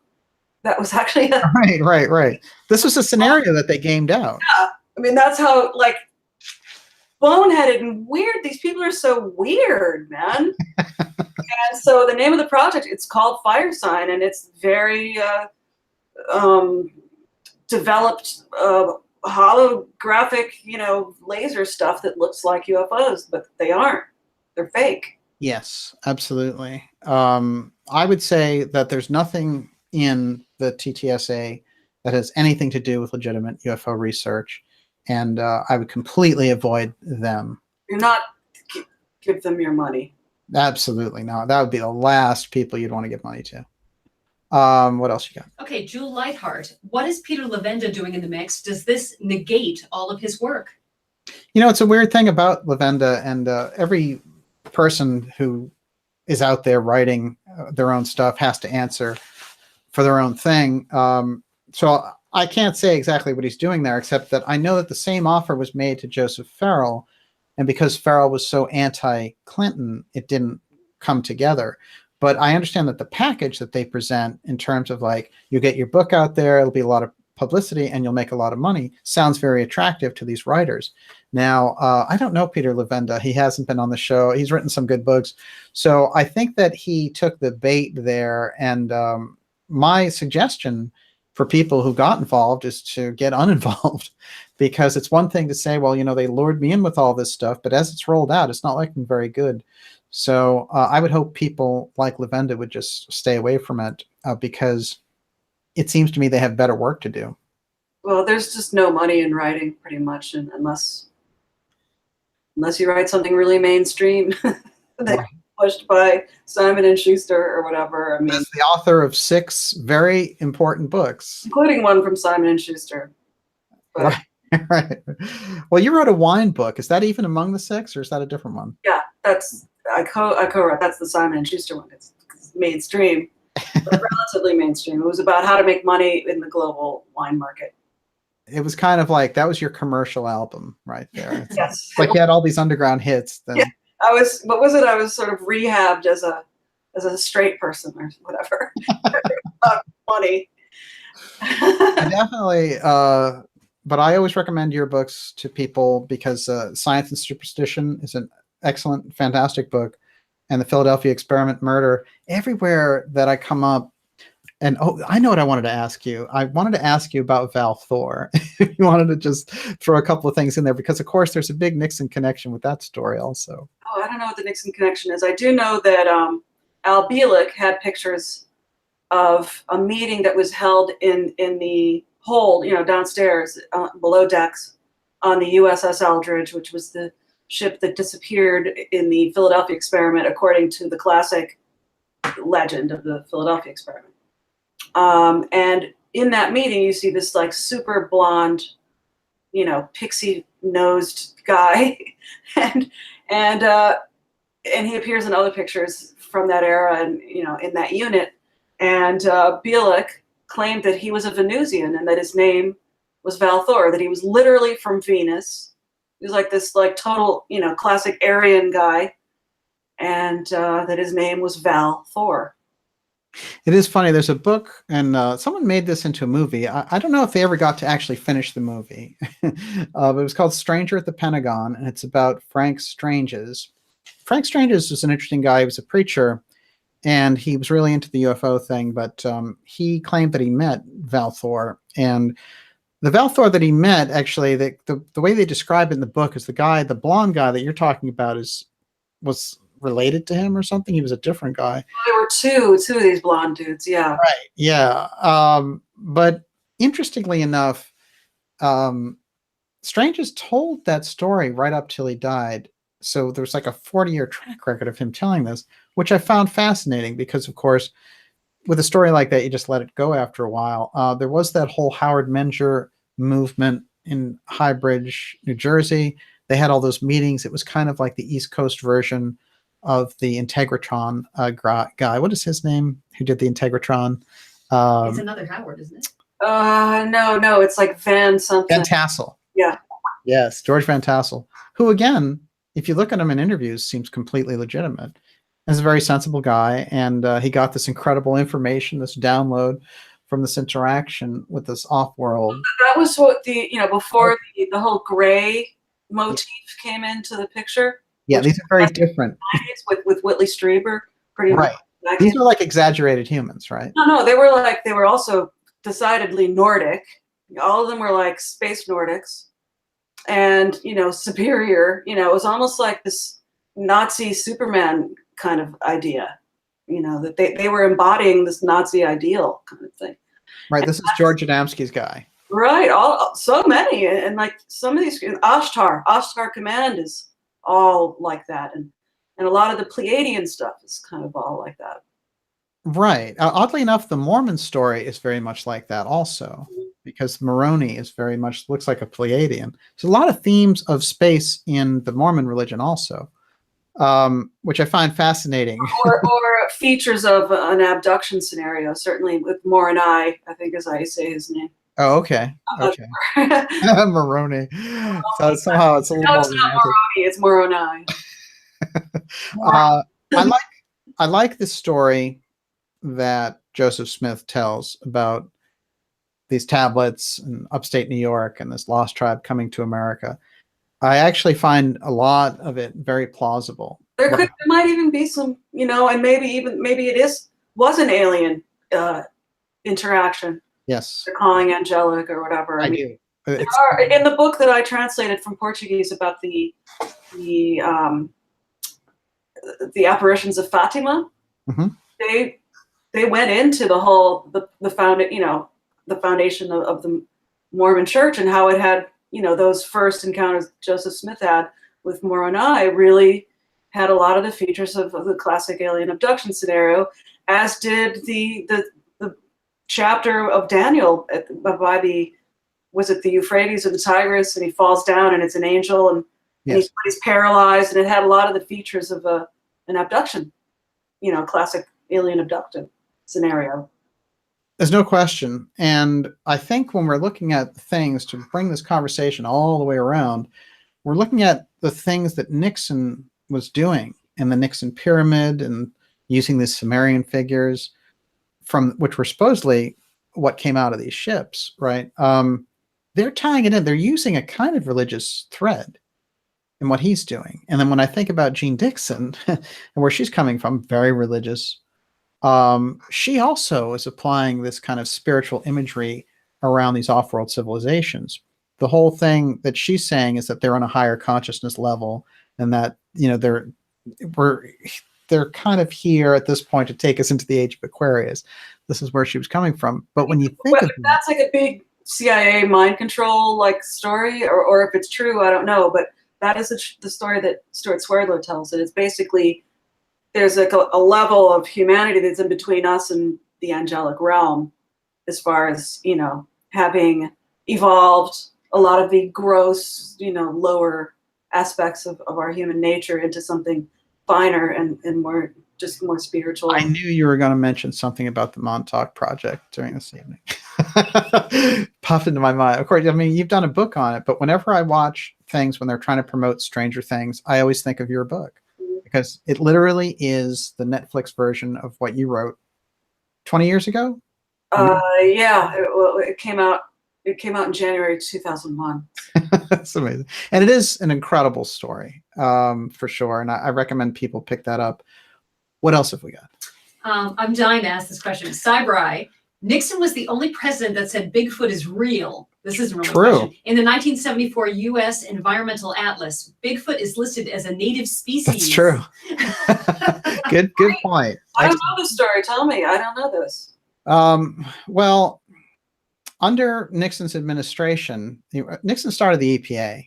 Okay, so one of the things that they did is they cataloged all these species, and because of all the Native American stories about Sasquatch, Nixon decided he's not going to leave them out, and he's actually in there. If you go into the 1974 records, he's recognized as a native species. So there was an incredible craze. Look, there's a $6 million man from the 70s that has Bigfoot and UFOs, which is absolutely incredible as a time capsule. Talk about a time capsule. I have to run that on my channel. Yeah, it's fantastic. And you'll have a really great time with it, because it's absolutely phenomenal. All right, what else you got? Truth Freedom. Can you tell us about Planet X? Which sources should one look at? If they're talking about something that's going to crash into the planet and disrupt the solar system, and all the psychics that are talking about that, who do we trust? I don't know, because for the longest time, like I studied this situation, and for the longest time, NASA and other official astronomical bodies did everything that they could to deny the possibility. They're just really anti-catastrophists. Mainstream science just wants to be gradualist and anti-catastrophist. But there were scientists who were showing, as I said, it was Muller and Rode wrote this paper called Cycles of Fossil Diversity. That's what it's called. Cycles of Fossil Diversity, that showed different wave patterns, like a 26,000 year pattern and also a 26 million year pattern. 26, interestingly, kept coming up, that number, for mass extinctions that they assumed came from asteroid impacts that would presumably come from some kind of an elliptical orbit object that would disrupt the asteroids in either the Kuiper belt or in our own asteroid belt. Well, I did an interview with Graham Hancock about the Comet Strike that hit around 10,000 BC is where he placed it. And he said the impact would be like 1,000 nuclear blasts hitting. So it's an incredible impact. We can't even imagine it. We just picture, oh, there's a comet coming in, big deal. But it actually can change the position of the Earth and the way it rotates and everything else, depending on what it was. There's incredible research. What I really get into is the research around Atlantis, because I think in Atlantis, we get the impression of what would happen if a heavenly body disturbed the Earth and we got something like a pole shift. Because when you go into that, you start to realize that there are native legends. There's all the stuff that Plato said about it. There's so much supporting evidence for that type of cataclysm in our past that I think that's something we can get our hands on. When it comes to Planet X, we're still a little bit in the dark because we're looking out at all these other galaxies, and we're finding all of these different stars and planets supporting them. And from what I understand now, they're up to saying that there are 2 trillion galaxies. Now, the comparison was for all the grains of sand that are on Earth, that's more than all the grains of sand that are on Earth. So if we really think about that, I mean, it's incredibly vast situation. So just picturing this one other body that might be on the edge of our system doesn't seem so far-fetched to me. But again, that whole X imagery, I think that there's some process in it. There's some thread in it as we go through, because we have Planet X, you've got X-Files, you've got these messages that are X, you have Nixon telling Merritt about X, you have LBJ leaving this X letter, which is going to be open. And because it's left mysterious, there's a lot of confusion around what indeed this object may be. And this is an important thing to bring up because because people aren't astronomers, and there's a huge conflation of possible objects that we're looking at. And one is a dwarf twin of our sun. In fact, single solar systems are the exception. They're not the norm. The most common arrangement is a binary system, or even trinary. But binary, I think, is the most common. Mm-hmm. And so what Muller and Rode were looking for was whatever this twin is out there that was disrupting something in the Kuiper belt that was causing these periodic asteroid strikes to cause mass extinction events on Earth. So there's that, the twin sun. And then, so this Planet 9 thing sort of almost fits into that, because the size of it and the mass of it seemed like it could be sort of like a gas giant, or like a dwarf, like a dark dwarf.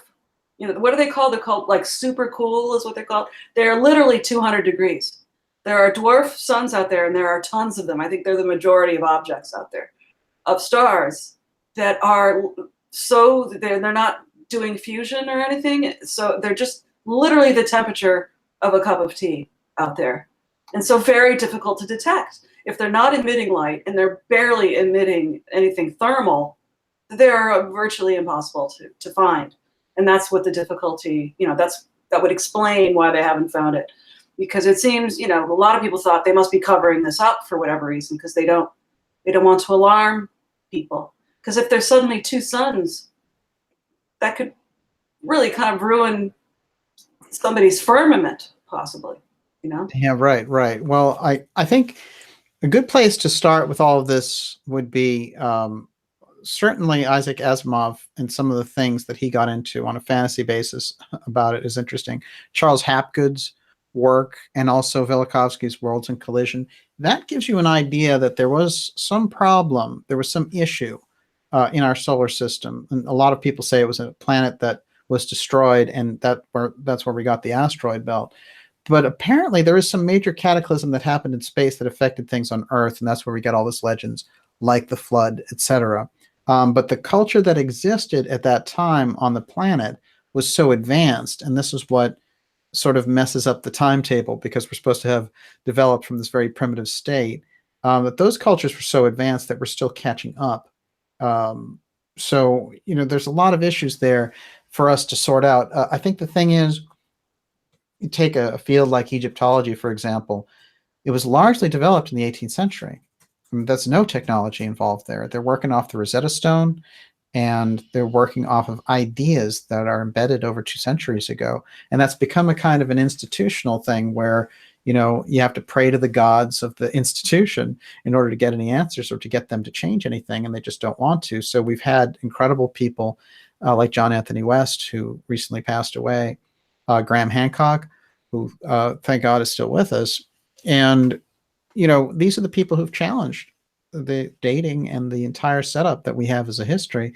And I really think it's long past due that we examine things, you know, with satellites from above, and they have this whole archaeoastronomy thing that we can do now. We need to redate all of that stuff. It's getting ridiculous. Okay, what else you got? Okay, Science Churchill. How good was the last X-Files AI Gangstalker episode? And Rika, the hopeful Baldrist. Hey. Will AI outsmart humans, especially considering the deliberate dumbing down of humanity? I think that's what it's being built for. Yeah, no, and especially with the 5G thing controlling, you know, doing brainwave entrainment on you, dumbing, you know, like controlling your physical actions, apparently. I mean, there are patents for this. Yes, absolutely. That was an incredible episode. I did get a chance to see it, and Olivia and I watched it It's fabulous. about a week Classic. ago. It is one of their real classics because it's also a theater piece, and that there's very little dialogue in the whole thing. And it involves them being chased by a robotic Japanese sushi chef. And I'll leave it at that. But yeah, they're getting a lot across, I think. They're pretty tuned in, and I think they're doing a good job with that. You know, it's interesting to me. I think a lot of people, even the people who make these movies and things that we've been seeing, that kind of get the idea or get the picture. Catherine Austin Fitts also brings this up to me, that the Godfather movies in the 70s, they understood the entire U.S. economic system as it stood there in the 70s, and you got it in that movie. And that very often things are revealed in movies. So it's sort of like we understand what it is, and they put the idea out there, and then it's like, what do we do about it? So in the case of AI, it's the less control it has over someone's independent sovereign life, the better. That isn't to say you have to withdraw from the technology. But the idea is that there are points, you know, that they have this thing actually, which they talk about. I can't think of the name of it now, but it's a tattoo where you can accept Bitcoin. And they had this whole thing. Actually, I was reading a story about it where they had these strip clubs that were set up using this kind of tattoo where they get all these Bitcoin things. And then that way the people who were coming in, you know, their spouse or their girlfriend couldn't track where they were or what they were up to and all the rest of it. But I think when things get up close and personal on that level, that if there's a certain boundary in mind that you're keeping with the technology, and many people say, well, you know, I won't get chipped, and that's their boundary.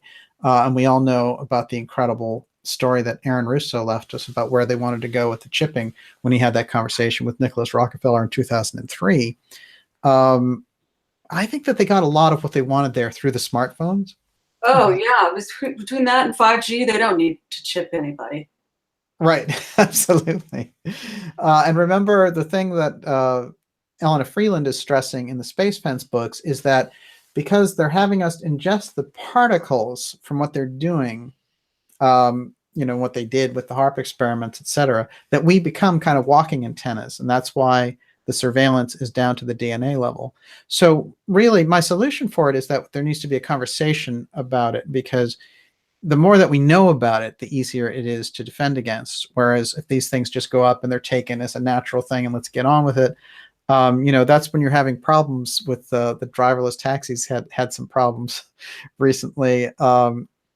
You know, we're getting into fields with robot bartenders and driverless cars where we need to have a conversation about what's acceptable in society with robots replacing humans. And there has to be something that protects the civilians from the nefarious plans of the corporations who, as we've seen with the Chinese suicide nets around the Apple factories, don't care anything about their workers except that they keep working. Okay, what else you got? Okay, These are Paul good. Nielsen, did you hear about the Norwegian explorer who was arrested for sailing to Antarctica They call him a terrorist. He's being held in Norway. Sad part is he obtained permission from Argentinian authorities and has those papers to prove it. I haven't heard that story. It's pretty interesting, though. I have Cliff High spoke about it on that show. You know, that the Norwegian guy. He's supposed to be in Svalbard or something. Anyway, yeah. Apparently, Borealis. Yes. Yes, it's an excellent show. I've been on there with Al before. And that particular one, the last one with Cliff High, the part 2 or part oh my God, they did some kind of a mega thing around. Oh, it was like I've never heard in my life. I thought I've done long episodes. That was a long episode. Yeah. But So he discussed that story there, and apparently he went there twice. The first, and people died. People died. The people who went on land, there was they were anchored in a harbor in Antarctica, and a big storm came, and a few of the guys went on shore, and they were sure that the ones on the boats were the ones that weren't going to make it, but it was the ones on the boats that lived. Did they die because, I mean, so were they right to keep them out of there? Is that what you're saying? Well, I think that was just part of the story. No, it had something to do with that they were hiking along a trail, and they saw this pyramid complex, I guess, giant black pyramids. And I guess they found out that they had strayed from the path and that they would therefore have seen these structures, and they got into trouble because of that. That's Wow.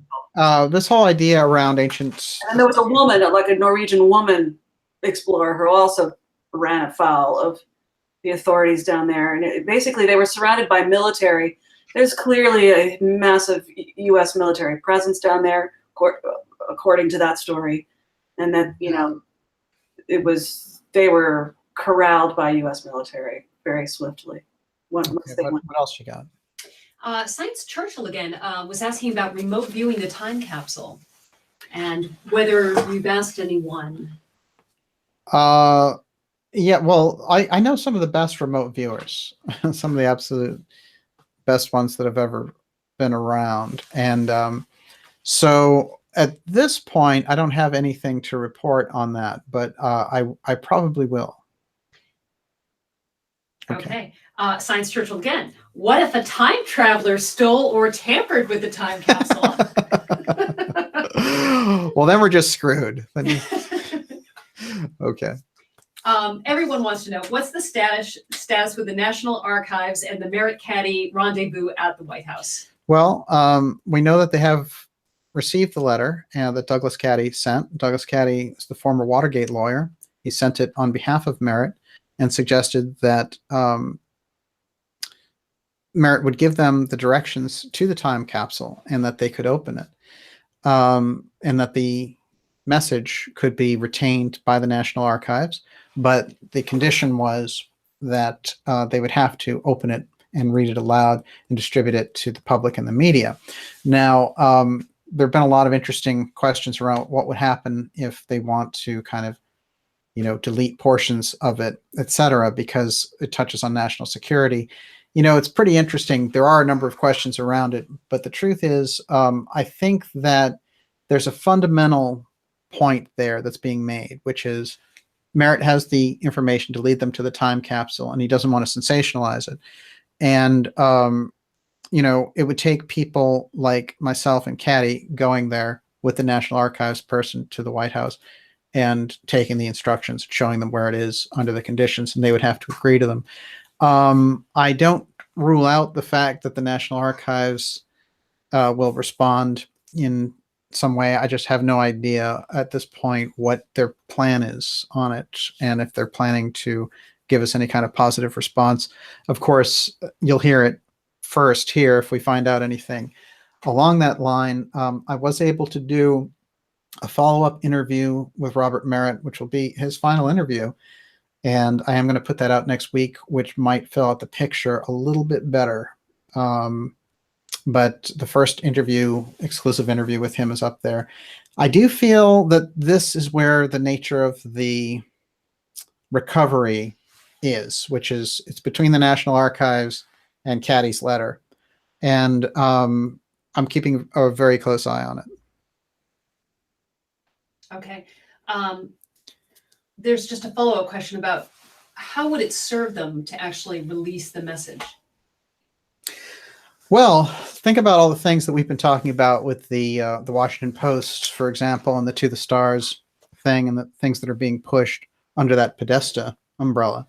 There's a kind of a push there for the Clinton disclosure plan, whatever that was going to be. Looks like it involved a lot of intelligence people. Trump's version, Trump has introduced some very fascinating things, opening the Space Council, putting Pence in charge of it. He made the proposal to Congress to have a Space Corps, which is a military unit dealing just with space, and that the Air Force would answer to them and not the other way around.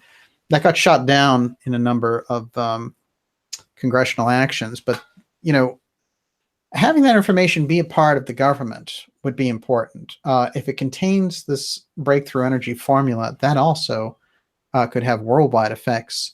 And I understand that that letter would have a gigantic ripple effect. However, I think that's the central. I think that's what it was really about. It was the energy independence. Yeah. About America was dealing with the oil crisis.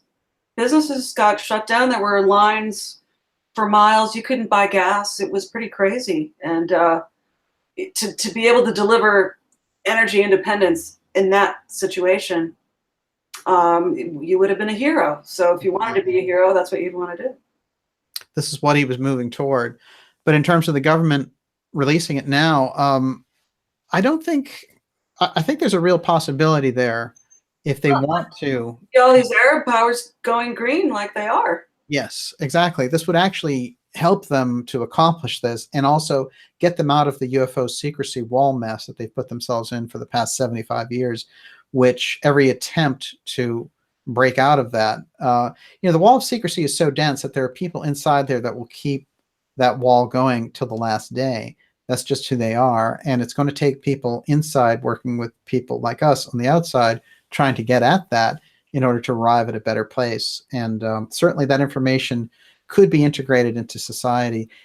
Also revealing the historical aspects. Trump is a Republican president. Nixon was a Republican president. They obviously knew each other, as I showed in the letter earlier. So there are reasons to suspect it's not a complete shutout. There might be elements in there that would be different kinds of disclosure, and this is an important conversation.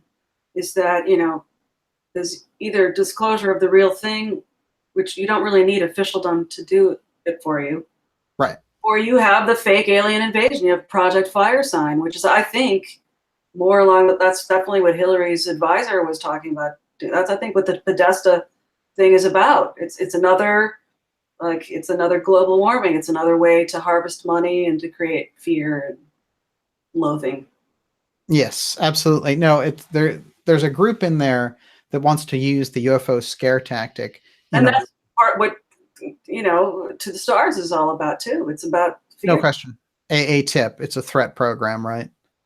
As a matter of fact, what's interesting is that they put it out as the aerospace thing, and it was actually aviation is the name of the program, but aviation apparently sounded too pat. And so it became the Advanced Aerospace Threat Identification Program in media reports, but that's not the actual name. It's aviation. Aviation is just like any Tom, Dick, and Harry with a plane can be aviation. It's like the helicopter threat of 2018. You have one of those. You know, one of those things, those lawnmowers strapped to your back, and be. I do. I have a little mini drone over here, so I guess I'm a threat. Go ahead. Okay, Robert Brown, what allegedly happened to the being, by the way, still alive? Good question. Everyone wants to know. What's fascinating is we have the interesting thread of testimony from Linda Moulton Howe and Grant Cameron that in the 80s it was being floated around that these reporters could get an interview with an alien being. And this really rolled into the incredible fake alien autopsy, if you remember that from the mid-90s. These stories rolling around that there was going to be some kind of a breakthrough. But one of these, and I think they eventually came out as the movie Paul, if you remember this, where they did this whole movie about this gray who escapes. But what I think is interesting about this 80s period is there is another push there for disclosure. And interestingly enough, it involves all the same people that were involved in the 74 push around the documentary UFOs Past, Present, and Future. So this was the thing that was being floated out there. And at one point, Linda Moulton Howe was offered to go to Texas to, get involved in this thing and interview this alien. That never happened, and she didn't know if she was being put on by the Pentagon trying to throw her off from her cattle mutilation stories. So it is fascinating. That being, we have no way of knowing if he's still alive, but at that point, he was apparently still alive because Nixon was saying, we've had him for 20 years. Jack Russell, did Cooper communicate with the alien? Well, see, it's pretty interesting. The alien had powerful telepathic abilities, and they had learned to communicate with it. But I don't think that Cooper himself did. He was very freaked out by the Gray's appearance, and he didn't expect that they were going to show it to him in the first place. But Cooper's a very significant person because of what he saw and the people around him. He noticed that people who were in that unit who had interaction with the alien disappeared or, had been bumped off in that black project. And his CIA superior said, I'm going to actually fake your death. And you're going to show up as this different guy working at a San Diego gas station and start your life all over again. So he was meant to be bumped off as all those other people who had interacted with the being were, because they didn't want any loose ends around. Very interesting guy. And what I think is particularly important, again, is that he had 3 meetings with Nixon. There's a weird 3-meeting thing going on. And one of the things that Merritt told me about Nixon is that he did everything in 3s, including the instructions that he gave to Merritt, he would give them in 3s. So, Nixon's using some kind of is it a superstition or is it a mystical thing he learned as a Quaker? Whatever it is, there's a 3 theme that we see going over and over again. I have a question for you about, he said that, Merritt said that they had very carefully, I don't know if the word was negotiated, and that's what I wanted to understand. They had acquired this mathematical formula that would confer energy independence, right? That's what Nixon told him. Yes, it would make any nation the most powerful nation in the world. Right. So exactly, how did they acquire this from the alien? They had learned how to communicate, but he didn't tell them how they had learned how to communicate. So the alien, out of the niceness of his heart, gave him a formula? I mean, do we have any details on that? No, I would say, the idea that the alien, the being, was working with the scientists at Los Alamos is interesting because it ties in with what Cooper said. If you understand the Cooper story, the Merritt story makes more sense. That's the way I've put those two together. What Cooper is saying, Nixon in 58 is getting direct access to the CIA Blue Book program, observing the alien. Later, he's telling Merritt, we got this formula under my administration. So he's taking credit for it. So it's his knowledge, it's his expertise around working with the UFO file that has obtained this. He's worked with the scientists, and they're going to bring it forward and say, we have this formula for energy independence. What I'm guessing from that process is that, part of the information that Nixon wants to disclose is, I'm the one who worked on this for 20 years, and we finally, working with these scientists, got these responses that gave us this formula. And the formula was kind of the whole crux of the message story in a way, because it's the formula that is the thing that makes us the greatest nation in the world. It gives us the potential to be. And let's remember that a person who has that was Henry Kissinger, because he got a copy of the message. And Kissinger's still alive. All right, Jamma with Jumbo. Has Kissinger been contacted? And if not, why not? There have been attempts to contact Kissinger, not by me, but I will report anything that comes out of that. Okay. Hazel Blair, is it possible to induce a visitation from an ET? Alexandra. Stephen Greer thinks so. He's got protocols for what he calls a CE5. You know, they get together in the desert and they do mantras, and I guess they have flashlights or something. And he says that's his business. That's basically what he does for a living. I think the question is, are you ready? I do think that there are off-world civilizations that can be contacted. And for me, it's always been spontaneous, and it's always like, what? You know, it's like I didn't. Well, you've had a number of UFO sightings. Yeah, there's kind of a theme about it going on in your life. Yeah, but what's the theme is that there is no theme. They're never the same shape practically, but just a few times they were like weirdly shaped, but like every kind of movement, color, shape. I would say that one's hounding me, like I don't feel like an abductee or something. My impression is that the more open you are to an experience like that, the more likely it is to happen, for sure. So the question is, are you ready? Okay. That's what I'd ask myself. Lee Veltman, how much does Spiritism and the New Age influence the paranormal ufology world? A lot. Well, the thing is, there's a mix there. There's a weird mix. There's a hardcore group that's like a nuts and bolts variety of UFO investigators that would be like Stanton Friedman. That if you said something like to Stanton that these beings are about love and higher consciousness, that conversation wouldn't go so far.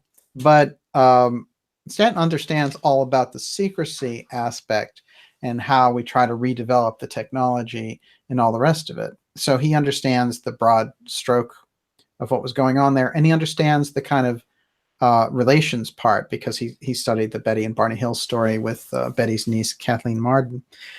Then there's a whole other group of people. Gigi Young would be one, and she's a frequent guest on this show, and an amazing psychic and a teacher.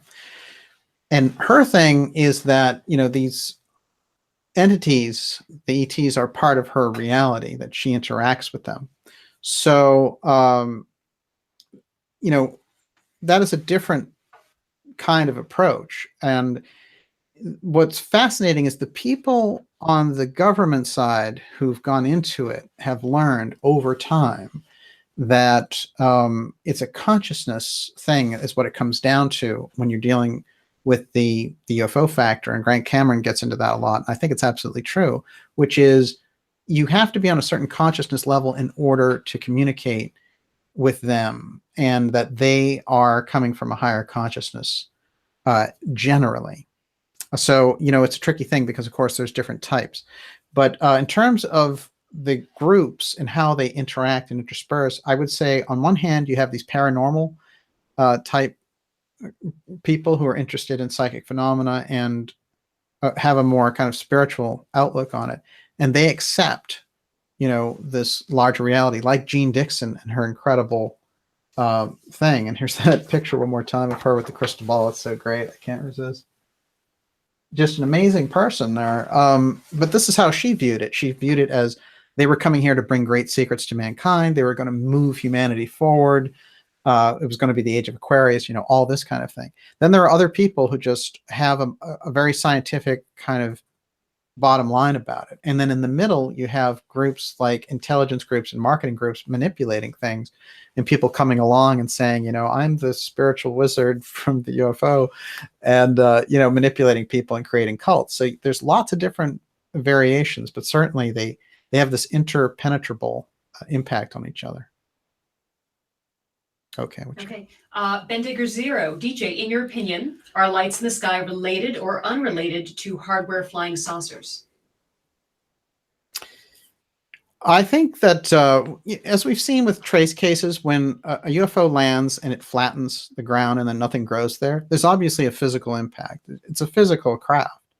So for people to say, I think it's a kind of an excuse to just say, oh, it's an interdimensional thing. I don't really have to think about it because I don't want to think about an actual ship that's physical, that's superior to us coming here and flattening the grass. You have to go with what's in front of you. However, there are aspects, whether it's plasma, interdimensional aspects, that would suggest things can come over from a different density level, visit here, and leave. So it's a multi-dimensional question, but I would say that on those multi-levels, you have to definitely assume the nuts and bolts aspects of crafts because they have a physical impact. And when there are things like crash retrievals, it doesn't disappear. You know, we get something and we try to redevelop it, and we've heard of thousands of or hundreds of cases of crash retrievals. I don't know. How do you feel about that, Alexandra? Yeah, I think there's probably everything under the sun, so to speak. You know, you probably have plasmic things. You have things maybe phasing in between parallel timelines, in between. You know, you have both the horizontal and the vertical. Well, it's interesting because when we have people who have ayahuasca experiences and they see grays, what's going on there? Right? It must put you into a very, you know, particular pattern, brainwave pattern that's in that. Absolutely. Yeah. Olivia, you're up. Lee Beltman again. What does DJ think of scalar tech and 5G and V2 skull weapons? Voice to skull. That's voice of God technology. And this is in use. I mean, we heard about things like this when they were doing the Gulf War. They would project Muhammad. Alexandra, you have a story about that. Well, that's related to fire sign. Once again, that's totally that's right. Fire sign.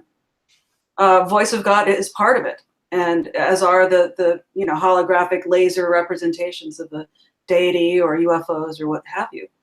They had this whole thing where Alexa, you know, was doing that little Amazon thing, and it was laughing on its own. This home appliance that sort of went awry, right? Well, what I find interesting, really, it's getting to a point where the technology can influence us the way that, like, an astral or an etheric. It's like, Alexa, can you do a UFO invasion? Exactly. I think it's interesting, and I almost think it's a publicity stunt that they have all these doing the weird maniacal laughter of people like, "Hey, Alexa, what is that? I want to get into it," you know. And you know, there was this headline in the Washington Post, and it was like, you know, why is Alexa a thing? You know, it's like, it's so weird because these newspapers and these blogs and stuff, they're trying to get hip, you know, and like just it's the say nothing headlines.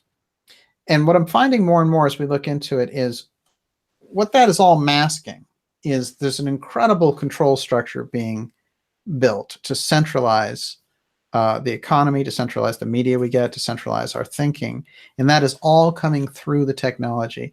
So the technology is neutral, right? You can do so many things with it. But if your intentions are to centralize, herd, and harvest a group of people, and you're a small group of people trying to figure out how to do that, then the technology gives you carte blanche in a way that, you know, people like Napoleon and stuff like that could only dream of 200 years ago. So when we look at these situations, we have to say that we're in an unusual situation now, that you could say, well, yeah, there were people like Nero in the past and Caligula, or even in our century, the 20th century, we had Hitler and people like that. It's true, but none of them had access to technology like this. So we're in a very special, unique situation that it requires us to go a lot deeper, which is why people like Catherine Austin Fitts, Joseph Farrell, Alexandra Bruce, the things we do at Dark Journalist, these are the core, you know, it's the core information that you're going to need, because it takes a level-headed look at very deep things. So we're going to have to go deep, and sometimes we're going to have to go dark. That's why there's dark journalism. That's why I do Dark Journalist, because when we get into that space, you're going to be dealing with, you know, drug running, you're going to be dealing with manipulation, mind control, centralization. I mean, there's so many deep things that are not comfortable subjects to get into, but we're going to have to have a real advantage, I think, to really understand what these things are. Voice to skull technology, I mean, that type of targeting technology, when you want to get rid of somebody, it does exist. And if you want to drive people crazy. I mean, if you have a particular dissident group that you want to do that to, hey, look, when we sent our own diplomats to Cuba after we opened up an embassy there, and they all started getting sick, and some of them were breaking down with psychosis, they were being hit by energy weapons because somebody did not want the United States and Cuba to have this friendly relationship. So, right, and these psychotronic weapons, it's old. It's really old, and especially between Russia and the United States, they had to evacuate the U.S. embassy in Moscow in 1975 because they were getting bombarded with psychotronic frequencies. Well, it's interesting, right? So we had MK Ultra, and there's EMK Ultra, right? And we have entrainment technology, which is like more of a fluff thing that you can use for people to buy things, or they use that kind of thing in supermarkets so people don't shoplift. I mean, there's all kinds of different uses for these things, but the thing is, our subconscious is pliable. I guess that's the main point, and there's technologies that can affect it. So is it real? Yes. You have to walk that line between not being too paranoid about it, but also being aware of it and being able to defend yourself on certain levels against that. And with the deployment of 5G, it really becomes relevant because, especially if it's all hooked up to a centralized global information grid, it becomes eminently hackable. And yeah, even if our own government isn't the bad guys, which is ridiculous, they are the bad guys. 100%. There are certainly other governments that are capable of being just as bad or worse. Definitely.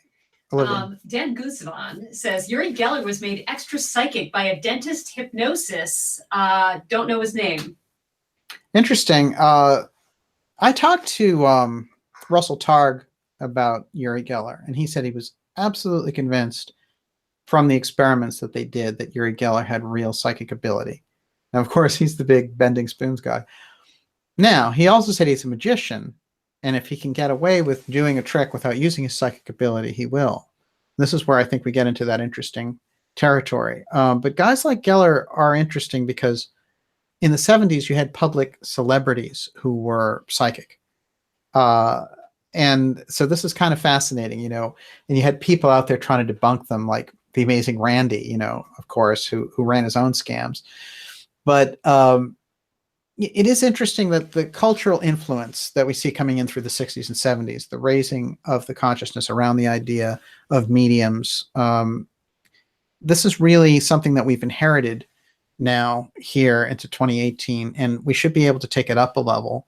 And so I hope that answers your question. What else you got? I never heard of the dentist story. It's cool. John Guilfoyle, do you have any thoughts regarding Morris K. Jessup and his possible relationship as a variable in this equation? Well, Jessup was the first guy to figure out, and he features in the Philadelphia experiment. In the way, well, his book does. He did personally. His book did. Well, he figured out, though, they say the reason he was bumped off is because he figured out this anti-gravity thing that was mentioned in his book, and he got on their radar, in a sense, the Navy's radar, and he was marked for death because they found him on the highway, and they had plugged the exhaust pipe, through the bottom of his car, and so he died of asphyxiation. But Jessup wrote the case for the UFO, and it's the groundbreaking book that could have mainstreamed it back in 1950. It was highly intellectual, well-reasoned, well-researched, well-presented. This is another thing that we have to understand. People have been killed over the UFO file secrecy for decades whenever they got close, and I include John Kennedy among that group. So the UFO file is the highest national security secret that the United States government has. Yeah. So we have to think of it in those terms. So when you're dealing with it, you're dealing with a very high level of protected secrecy on a government level, and they've wiped people out who got really close to it. And likewise, disinformation and manipulation, like fire sign, and like. Well, disinformation, I think, is their preferred tool.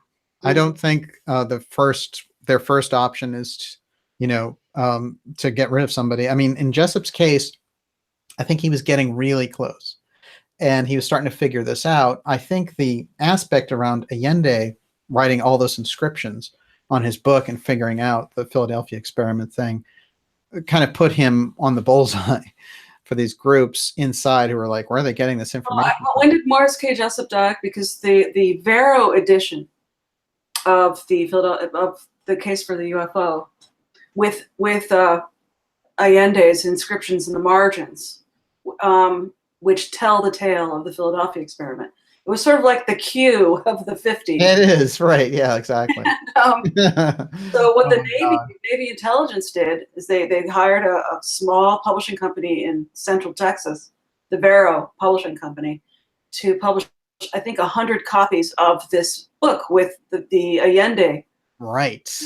And it's really it's 1955, and it's using a lot of space age words. I don't think we'd been in orbit yet or anything at that point. And it was just speaking it in a kind of Star Trek language, like an insider kind of slangy kind of way of talking about things. And there are people that suspect, and basically, from work I did, there's a lot of reason to suspect that the whole Philadelphia experiment in the Philadelphia Naval Yards with the USS Eldridge, that is one big fake story. That there are similar things, that there were maybe experiments done, but they weren't about radar, because radar was not the thing. What really had our problem is that there were German subs off the coast, hundreds of them.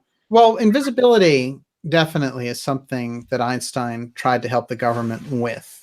I think that part is legit. And we have weird stories about people being projected into walls as far away as Italy when they were using this technology.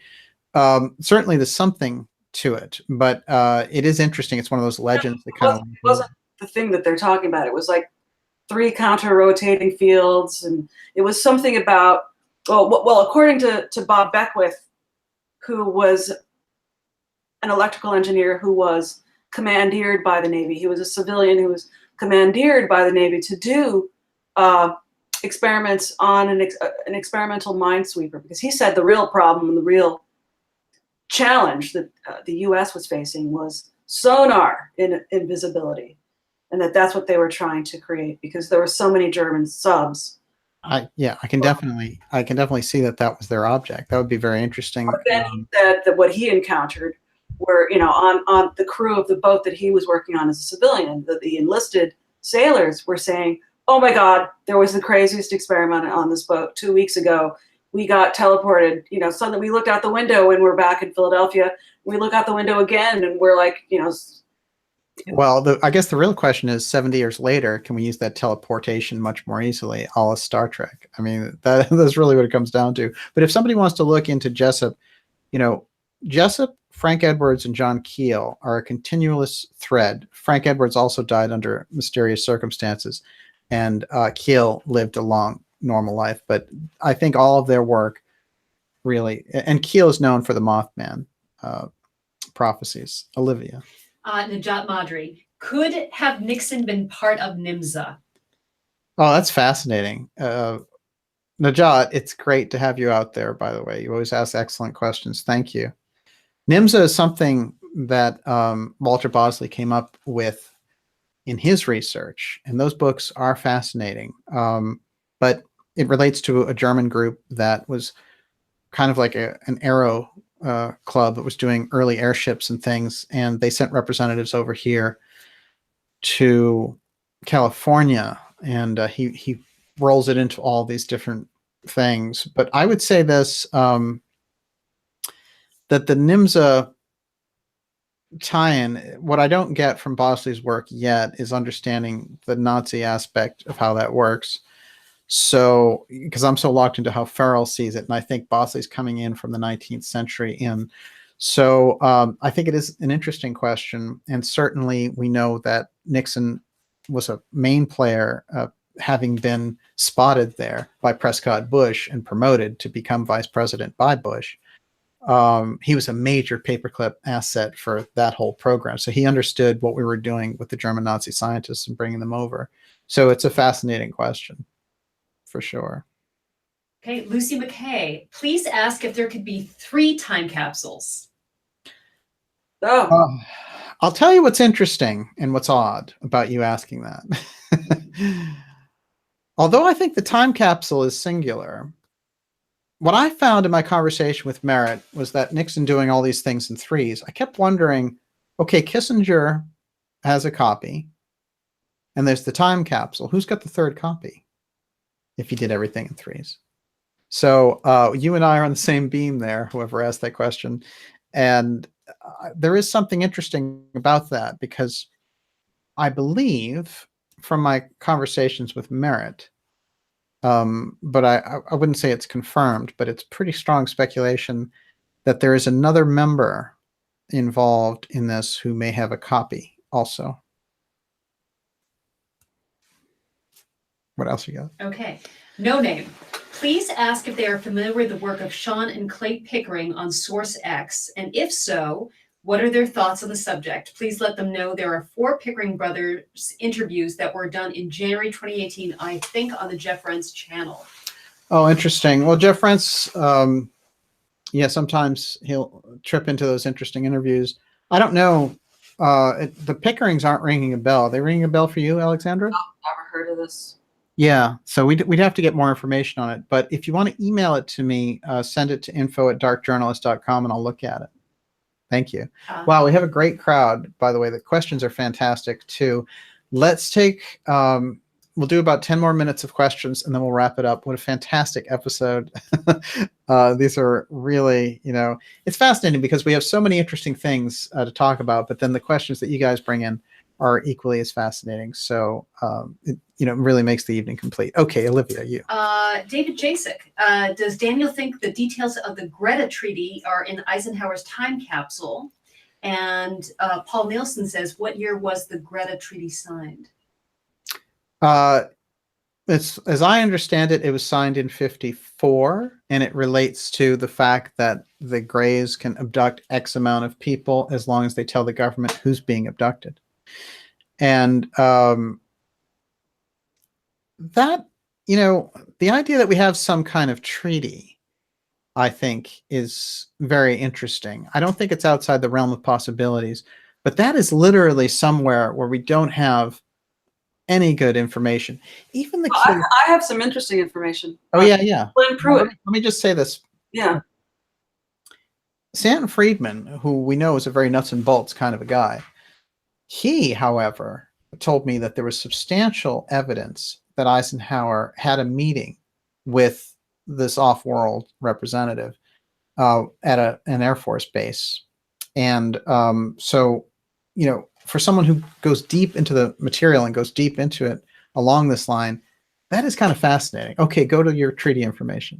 Yeah. Well, my friend Glenn Pruitt, R.I.P. Yes. His father was allegedly a witness. He was a co-signer of the treaty. And he was disowned by his father. His father refused to speak to him for the rest of his life. What do you think is in the treaty? I think that's the story. It's about, he said, you sold out the human race, was what his grandfather would tell his father. I don't speak to your father because he sold out the human race. I'll tell you what's interesting is a guy who was kind of ahead of his time on this, although the information came out in a very uneven fashion, was Bill Cooper. And Bill Cooper eventually disowned the whole subject, of course. But I do find it interesting that in the 1980s, he's talking about this stuff and seems pretty knowledgeable about Majestic 12 and this treaty. So there was something around about this information. And the bottom line is, I think it's possible for sure that there's some kind of treaty with these off-world cultures. And I would say Eisenhower is a good candidate for sure. Okay. My TV, who was flying around in those big black triangle UFOs through the 90s? Off-world civilization. No, I think those are human. Well, it's true. There's, that's called, what is it? The TR-3B is what it's called. Yeah. I mean, it's interesting. formulate the question this way. How many of the craft that we see floating around out there do we think are human technology being used by different militaries versus genuine off-world civilizations? It's probably an easier question to answer in the grand scheme of things. And I would say that you have a whole history before we caught up anywhere near what they can do of these sightings. I read one from 1893 earlier. And what's interesting, I found cases, I even found that Betty Hill's grandmother that had sightings and things like that. So that's going back to the 1930s. There are cases that are much older. So certainly these things existed. And here's another thing around this. When we look at things like the stealth, the U-2 spy planes, the stealth technology, you know, they were secret for a while, but they got known. So when people are seeing all these sauces everywhere, you think, oh, 10 years later, they tell everybody, you know, like the CIA said, oh, that was us just testing out a balloon. You know, it's 70 years later. There's no explanation for UFOs. There's no explanation. Really not that. Some are purely, or I think that the black triangles, you have Paul Violette saying that he saw the paperwork that described what that technology is. It's masers. It's focused microwaves that exert like a push down. And basically at each point on the triangle, that's where the maser beams are pointing down. And it must be like being in front of a microwave oven if you're right underneath one of those beams. So I can't imagine that it's very healthy for the people below these flying objects, you know. I think it is interesting. There's no question that we've reached a developmental stage that when we go into overdrive on something, you know, like the Belgian wave or all those triangle UFOs, it could very well be our craft trying things out. But to do it over populated areas, you know, it's tricky for me. I happen to think that those would be very secret things unless they were actually testing public reaction. So it's a tricky thing when you get into that territory. But I will say this, the Phoenix Lights has always seemed to me to be a genuine off-world civilization. And I think from the descriptions on it that for me, that is the closest thing we've had to a large-scale sighting seen by lots of people hovering, hanging over a major city. If that happened now, possibly the entire UFO wall of secrecy would tumble because of the amount of technology we have to record an incident like that. Absolutely. All right. Cheeto Marley just said, I've heard from so many sources that the treaty was broken when perhaps the Phil Schneider incident occurred, so that now both sides are sort of running rogue on their agreement. Yes, I think that that really makes a lot of sense. I remember, you know, I've had conversations with the group that predicted the October 13th, 2010 incident, the Transcenders, through Stan Fulham. And they told me something similar, which was that now we have a much more militaristic stance against them, which is why the sightings in America have gone down, and where they've aimed most of their targets are in Africa and South America. And we do see there's all of this kind of ongoing contactee activity. Grant Cameron talks about Zendras, for example. All this is coming out of South America. So it is interesting to think that, you know, our own relationship has deteriorated from where it started. And, you know, given our militaristic aims and the fact that this is maybe something that they were trying to dissuade us from in the first place, I can see where that relationship would be frayed. I don't know. What do you think on that one, Alexandra? Well, I mean, again, this is another case, another question that seems to dovetail with the story I heard about Merck's trying to kidnap the hybrids, you know? Because hybrids, you know, if you read the David Jacobs book, they do have some contact still with the motherships, but they're sort of like learning how to live as human beings. And then you have bounty hunters who are trying to hijack, you know, trying to kidnap them to harvest their DNA for human projects, you know. Well, I think what's interesting about this is we're in a situation where the traffic levels around the UFO thing seem to go up and down. That is, it seems to happen in waves. Even if you go through history, since 1975, it's a wave. things get quiet for a while. Then there's a wave, you know. They have their own timetables that they're operating on, but it seems to me that the kind of intense activity around Greys abducting people and how the culture caught on to it in the 90s,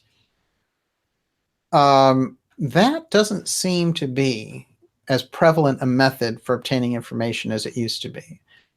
No real good researcher has told me why on that, but there's something going on there that I think is kind of fascinating, which is the actual abduction level seems to have gone down substantially.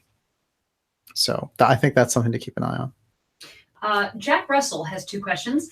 Is there any validity to Paula Harris's story of seeing beings at Mount Shasta? And has DJ or Alexandra stood inside a crop circle, and if so, what did they feel? Linda Moulton Howe stood in a crop circle, and she said it was like a vibrating marshmallow. Wow. So I never have. Yeah. Paula Harris does all kinds of research, and I met her back in the 90s. yeah, absolutely. She's been doing it for a long time. So, you know, I would follow. I haven't followed so much of her research, to be honest with you, but I think that she's tracked some good cases. Yeah, I think that she tracked the friendship case, if I'm not mistaken, which was absolutely fascinating. I did an episode on the friendship case out of Italy with Timothy Good in 2014. And, you know, there's a very hardcore researcher, Good, going into that story and tracking it over time. And that this was a story that mostly happened in the 50s and 60s. And then it came out and the people came forward 30 years later. It's a very unusual, strange story about very human looking ETs that were advanced. But, you know, there are these stories, even the Val Thor story, they all carry a similar theme.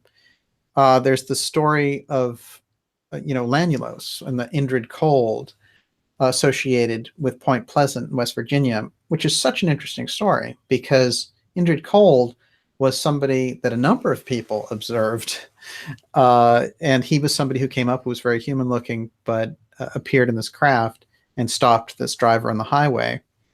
And, you know, this was during all the craziness that was going on in West Virginia at the time, which eventually turned into the whole, you know, this was all these Mothman sightings and all this UFO stuff. And Keel covered that in Mothman Prophecies, and they made a movie out of it, actually. But I still think there are these, you know, there are these interactions with this intelligence, and I think it's portraying itself as an ordinary guy very often, you know. And this is, I mean, even the whole thing about the coverage of the Men in Black is quite unusual because these are people who've had these experiences, and they say, well, these people come in, they're dressed a certain way, they look uncomfortable in their own skin, they seem somewhat Asian in their appearance, you know. And the stories, you know, every time you go through somebody who's had a sighting, these people were showing up. So there's this human aspect, whether it's being projected by some intelligence, and that's why it's a little awkward. There is something to this, I think, that is absolutely fascinating. And that's why the whole Lanulos book and Indrid Cold and all that, I think is such an interesting chapter. So, yeah. Chris Davies, does DJ know of Trevor Paglin and his patches from secret projects? Trevor Paglin, it does not ring a bell. You're going to have to email me that information. Alexandra? Yeah, never heard. That's an interesting one. Feel free to email at info@darkjournalist.com. By the way, if you're at darkjournalist.com, sign up for the free newsletter so you don't miss any of the exciting shows that are coming up. And that's the easiest, quickest way to get it just in your inbox. Because I'm always of the opinion that you might not see an alert on YouTube, because I have a lot of people who tell me, hey, you know, all these shows happen and I didn't hear anything about it. So the newsletter is the way to go. Okay. Mr. Black Productions, why did LBJ stand down? Why did he not pursue the case? Well, if you're talking about the case of Nixon tampering with peace in Vietnam, it's pretty interesting because he might have felt like he had a card to deal against Nixon, and he may have wanted to blackmail him, as LBJ was known to blackmail. Now, as I understand it, there was a game of blackmail going on there with Nixon sending messages back saying like, oh, that's interesting, you know, you and Helms working together on all the Bay of Pigs stuff, and Kennedy being so against it, you know, like, and playing this kind of shell game. So I think, you know, what we have to remember about Nixon is, as he's often villainized, and I think that he earned the title, but he was a president who was under siege by the intelligence agencies because they were not in favor of his policies. And he was doing a number of things that were also upsetting the Rockefellers by not going along with early versions of GATT, as you know, the GATT of that period. And, you know, when we got GATT in the 90s, of course, it ruined economies. But that's exactly the design of the corporations. They really got what they wanted under Clinton and then to Bush. But I think we have to look at Nixon a little bit differently and see him in a Kennedy type light in this sense, which is that he was a president who was looking to maintain the power of the presidency against the infringing grasp of the intelligence agencies trying to take everything over, which of course eventually they did. I also think it's very interesting that the advanced energy technology that he was talking about, that he wanted to be known and go down in history as a hero. Yes. For negotiating this out of the alien that's in custody over there. You know, that's one thing it's a no-no to release that information. Yes, if he was heading toward that, you might have thought, hey, they were going to set him up in Watergate. No wonder they impeached him. Yeah, right. They were going to take him down for that. The point is, though, the other thing that could be that the person is asking is, why didn't LBJ use it? Why didn't LBJ use the information that he had revealing the alien presence himself? LBJ was such a deep state player that part of the reason that JFK was assassinated because he didn't want to play ball on this, and he wanted to remove the CIA as a power broker in the whole thing. LBJ was just the opposite. He, you know, they called him Senator NASA. He was deep in with the aerospace companies. And one of the things that Jim Garrison concluded when he went really deep with a real investigative ability and the ability to subpoena people and all the rest, he decided that the conspiracy to assassinate Kennedy originated inside of the aerospace companies. That's a crucial thing. And of course, when we were getting the Kennedy releases from Trump, in October 26, 2017, 8 pages of the crucial 8 pages of the Garrison file, which was the secret file, were completely whited out. So you can't see what the CIA was doing to Garrison's investigation in those pages. I think there's good reason for that, because they were thwarting his investigations into the aerospace companies, and in particular the things he was looking at, like Hughes, and he was looking at Lockheed. So yeah, it's a deep story.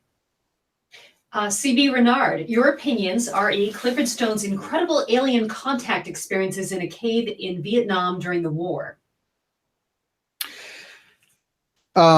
Well, you know, I know the extraordinary Clifford Stone experiences. The war part is interesting because I did understand that some of this related to him helping to set a grave free.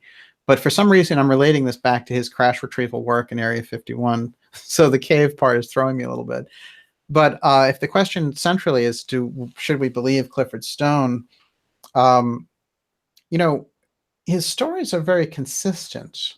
And we do know that there were crash retrieval teams. So it makes sense to me that at some point, somebody from one of those teams would come out and say something. And I think that he's taken, you know, it hasn't been a comfortable thing, let's say, to come out and talk about those things. He's somebody who would be one of the more credible whistleblowers, I would say. But there's no way to verify his story. Okay, Thunda 65. What does DJ make of the Apollo press conference on return from moon landing? Well, I included a snippet of that in my Nixon video. I think it's all very fascinating. I think the moon landing, the abandoning of the entire Apollo program, the things that went on, the black budget aspects that went on, the strangeness about getting to the moon and getting off the moon, the weird thing about them having this idea that Stanley Kubrick shot the moon landing and all that. I'm not one of those people who thinks we didn't go to the moon. I think the technology that was used to get there remained a black project, and they didn't want to share that with the world. And somehow they were able to do it through this method of going from the Apollo program into these shuttles. And it doesn't make sense to me, because the vision that Kennedy had of bringing the world together and, having the Soviets join us in a moon race and opening this whole thing up just dwindled into nothing after this incredible expanse of reaching the moon. And then we have all these unusual things with the shuttle later and all the disasters with it. And, we're successful with some probes that go to Mars and things like that. But what is it that happened to the space program in the 70s? I mean, it's an entire mystery. So yeah, there's so many anomalies there. My God. What do you think, Alexandra? Yeah, well, he's talking about that press conference in particular, and I don't know if have you ever seen it. They really do look so depressed. They don't look like guys who just got back from the moon. Yeah, I think it's interesting.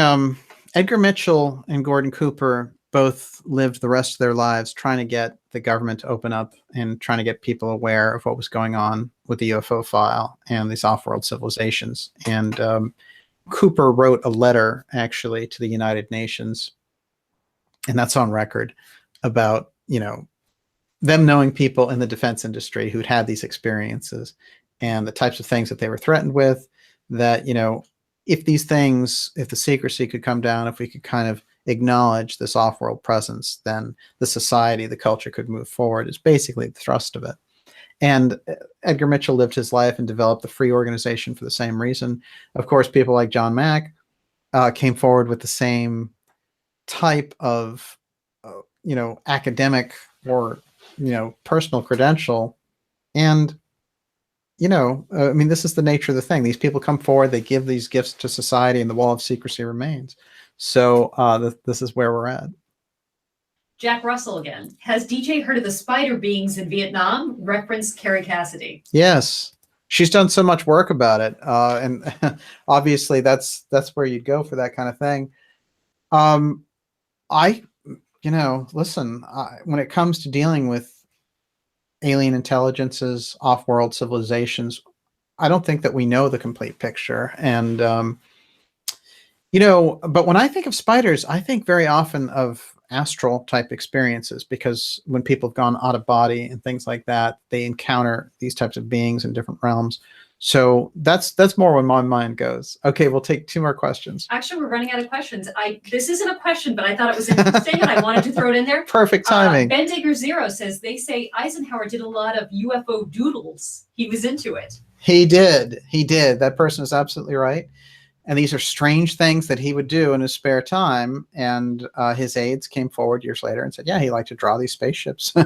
So it is fascinating. And Eisenhower was in a very unique position because he understood the battle of, he understood World War II, which was the most brutal of all the wars.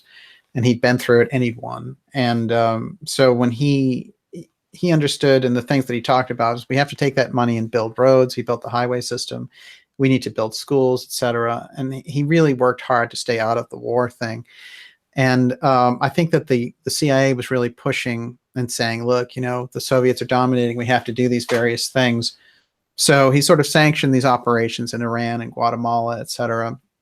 They kind of kept the balance of power, but they didn't live up to the high ideals of the United States. And so I think he was in a tricky position. But when it came to the alien aspect and the UFO file, I think he had a deep feeling that we needed to get a strong handle on this. And I think he passed that along to Kennedy. And I think you can hear echoes of it in his famous military industrial complex speech.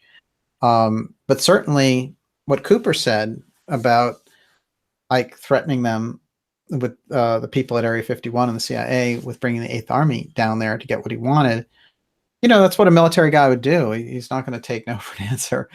And he had those kinds of connections that he could pull that off. So I think he was all in all an extraordinary president. Ghost Recon, how does DJ think Trump has affected disclosure? I think Trump is more interested in disclosure than people give him credit for, because he sees it as an advantage. He understands now, as we've seen from his actions with the Space Corps, with opening the Space Council, and really even in his most recent speech about space at a press conference recently, just a couple of days ago, that he's really looking to the opportunities in space. Look, we have a space economy. I've got this right here. This this Solari report is 2 years old. Okay, these are the headlines that we're starting to see now. This is how advanced Catherine Austin Fitts and her work is. You've got space tourism. You've got SpaceX up there. You've got space mining. You have all of these economic things happening there. The economy on Earth is going to move at a certain pace. The economy in space is opening up. That's a whole new frontier. And when we get up there, we're going to have more of a bird's eye, especially with space tourism, looking at these craft that interact and come into our planet. And what are you going to do? Tell people that they're all from SpaceX or whatever? I mean, it's going to get ridiculous. So I do think that there are conversations that take place. And I think that Trump is more of a player on this than people would give him credit. I think generally, I disagree with people who say the president is at the heart of the UFO cover-up. I don't think so. I think the president is, since Kennedy, trying to grasp back at the UFO file, which has fallen into the hands of a quasi deep state aspect. And, as a result, I think we're looking at intelligence factors and money factors that are controlling that on a corporate level, where it was transferred out a long time ago. And these guys are trying to get their hands back on it. And I believe that Trump is trying to get his handle on it, just the way that Clinton was using this Podesta initiative and the whole flunky thing with Tom DeLonge and all the rest of it. This is what they've been up to. Okay. What are you laughing at over there? What's going on? I love this question. Somebody's cracking you up. Inky Stars, has DJ heard Oh, no. of the ant beings in the San Luis Valley? No, I haven't. How about you, Alexandra? Ant beings, no. Wow. That's pretty awesome. If you have information on it, email it to me. Just go to darkjournalist.com and send it to me in the contact form. I'll read it for sure, because it sounds fascinating. GC, has DJ heard of the predictions of Commander Z? Weren't you talking about Commander Z? Commander X. There's too many commanders. What about Commander Cobra? No, Commander Z? No. They get a lot of letters now. X, Q, Z. They're all out there. Where is Commander Z from? That would be a good question. Hey, so Christina Taggart, you got it. Exactly. Them, which was that incredible ant movie from the 70s. Fantastic. Oh, right. It's great. It's been fantastic having everyone there. You can get a last question in if you want. This has been our X broadcast. We have gone through the X's, and there's more to come. Olivia, you're up. Okay, yeah. Everybody wants to know what you think of Simon Parkes. Well, Simon Parkes he has a political background in England, so it's kind of interesting that he came so forward and brought out these things about him interacting with these aliens and them talking to him about bloodlines and the Illuminati offering him a deal to join and all the rest of it. I would say it's not an easy picture to sort out. He got elected. He got reelected after. Yeah. No, I think he's still in office. Yes, for what he did. But he's, he's kind of like a councilman type thing. He seems like a nice guy, and I don't know. It'd be hard to say with any definitive,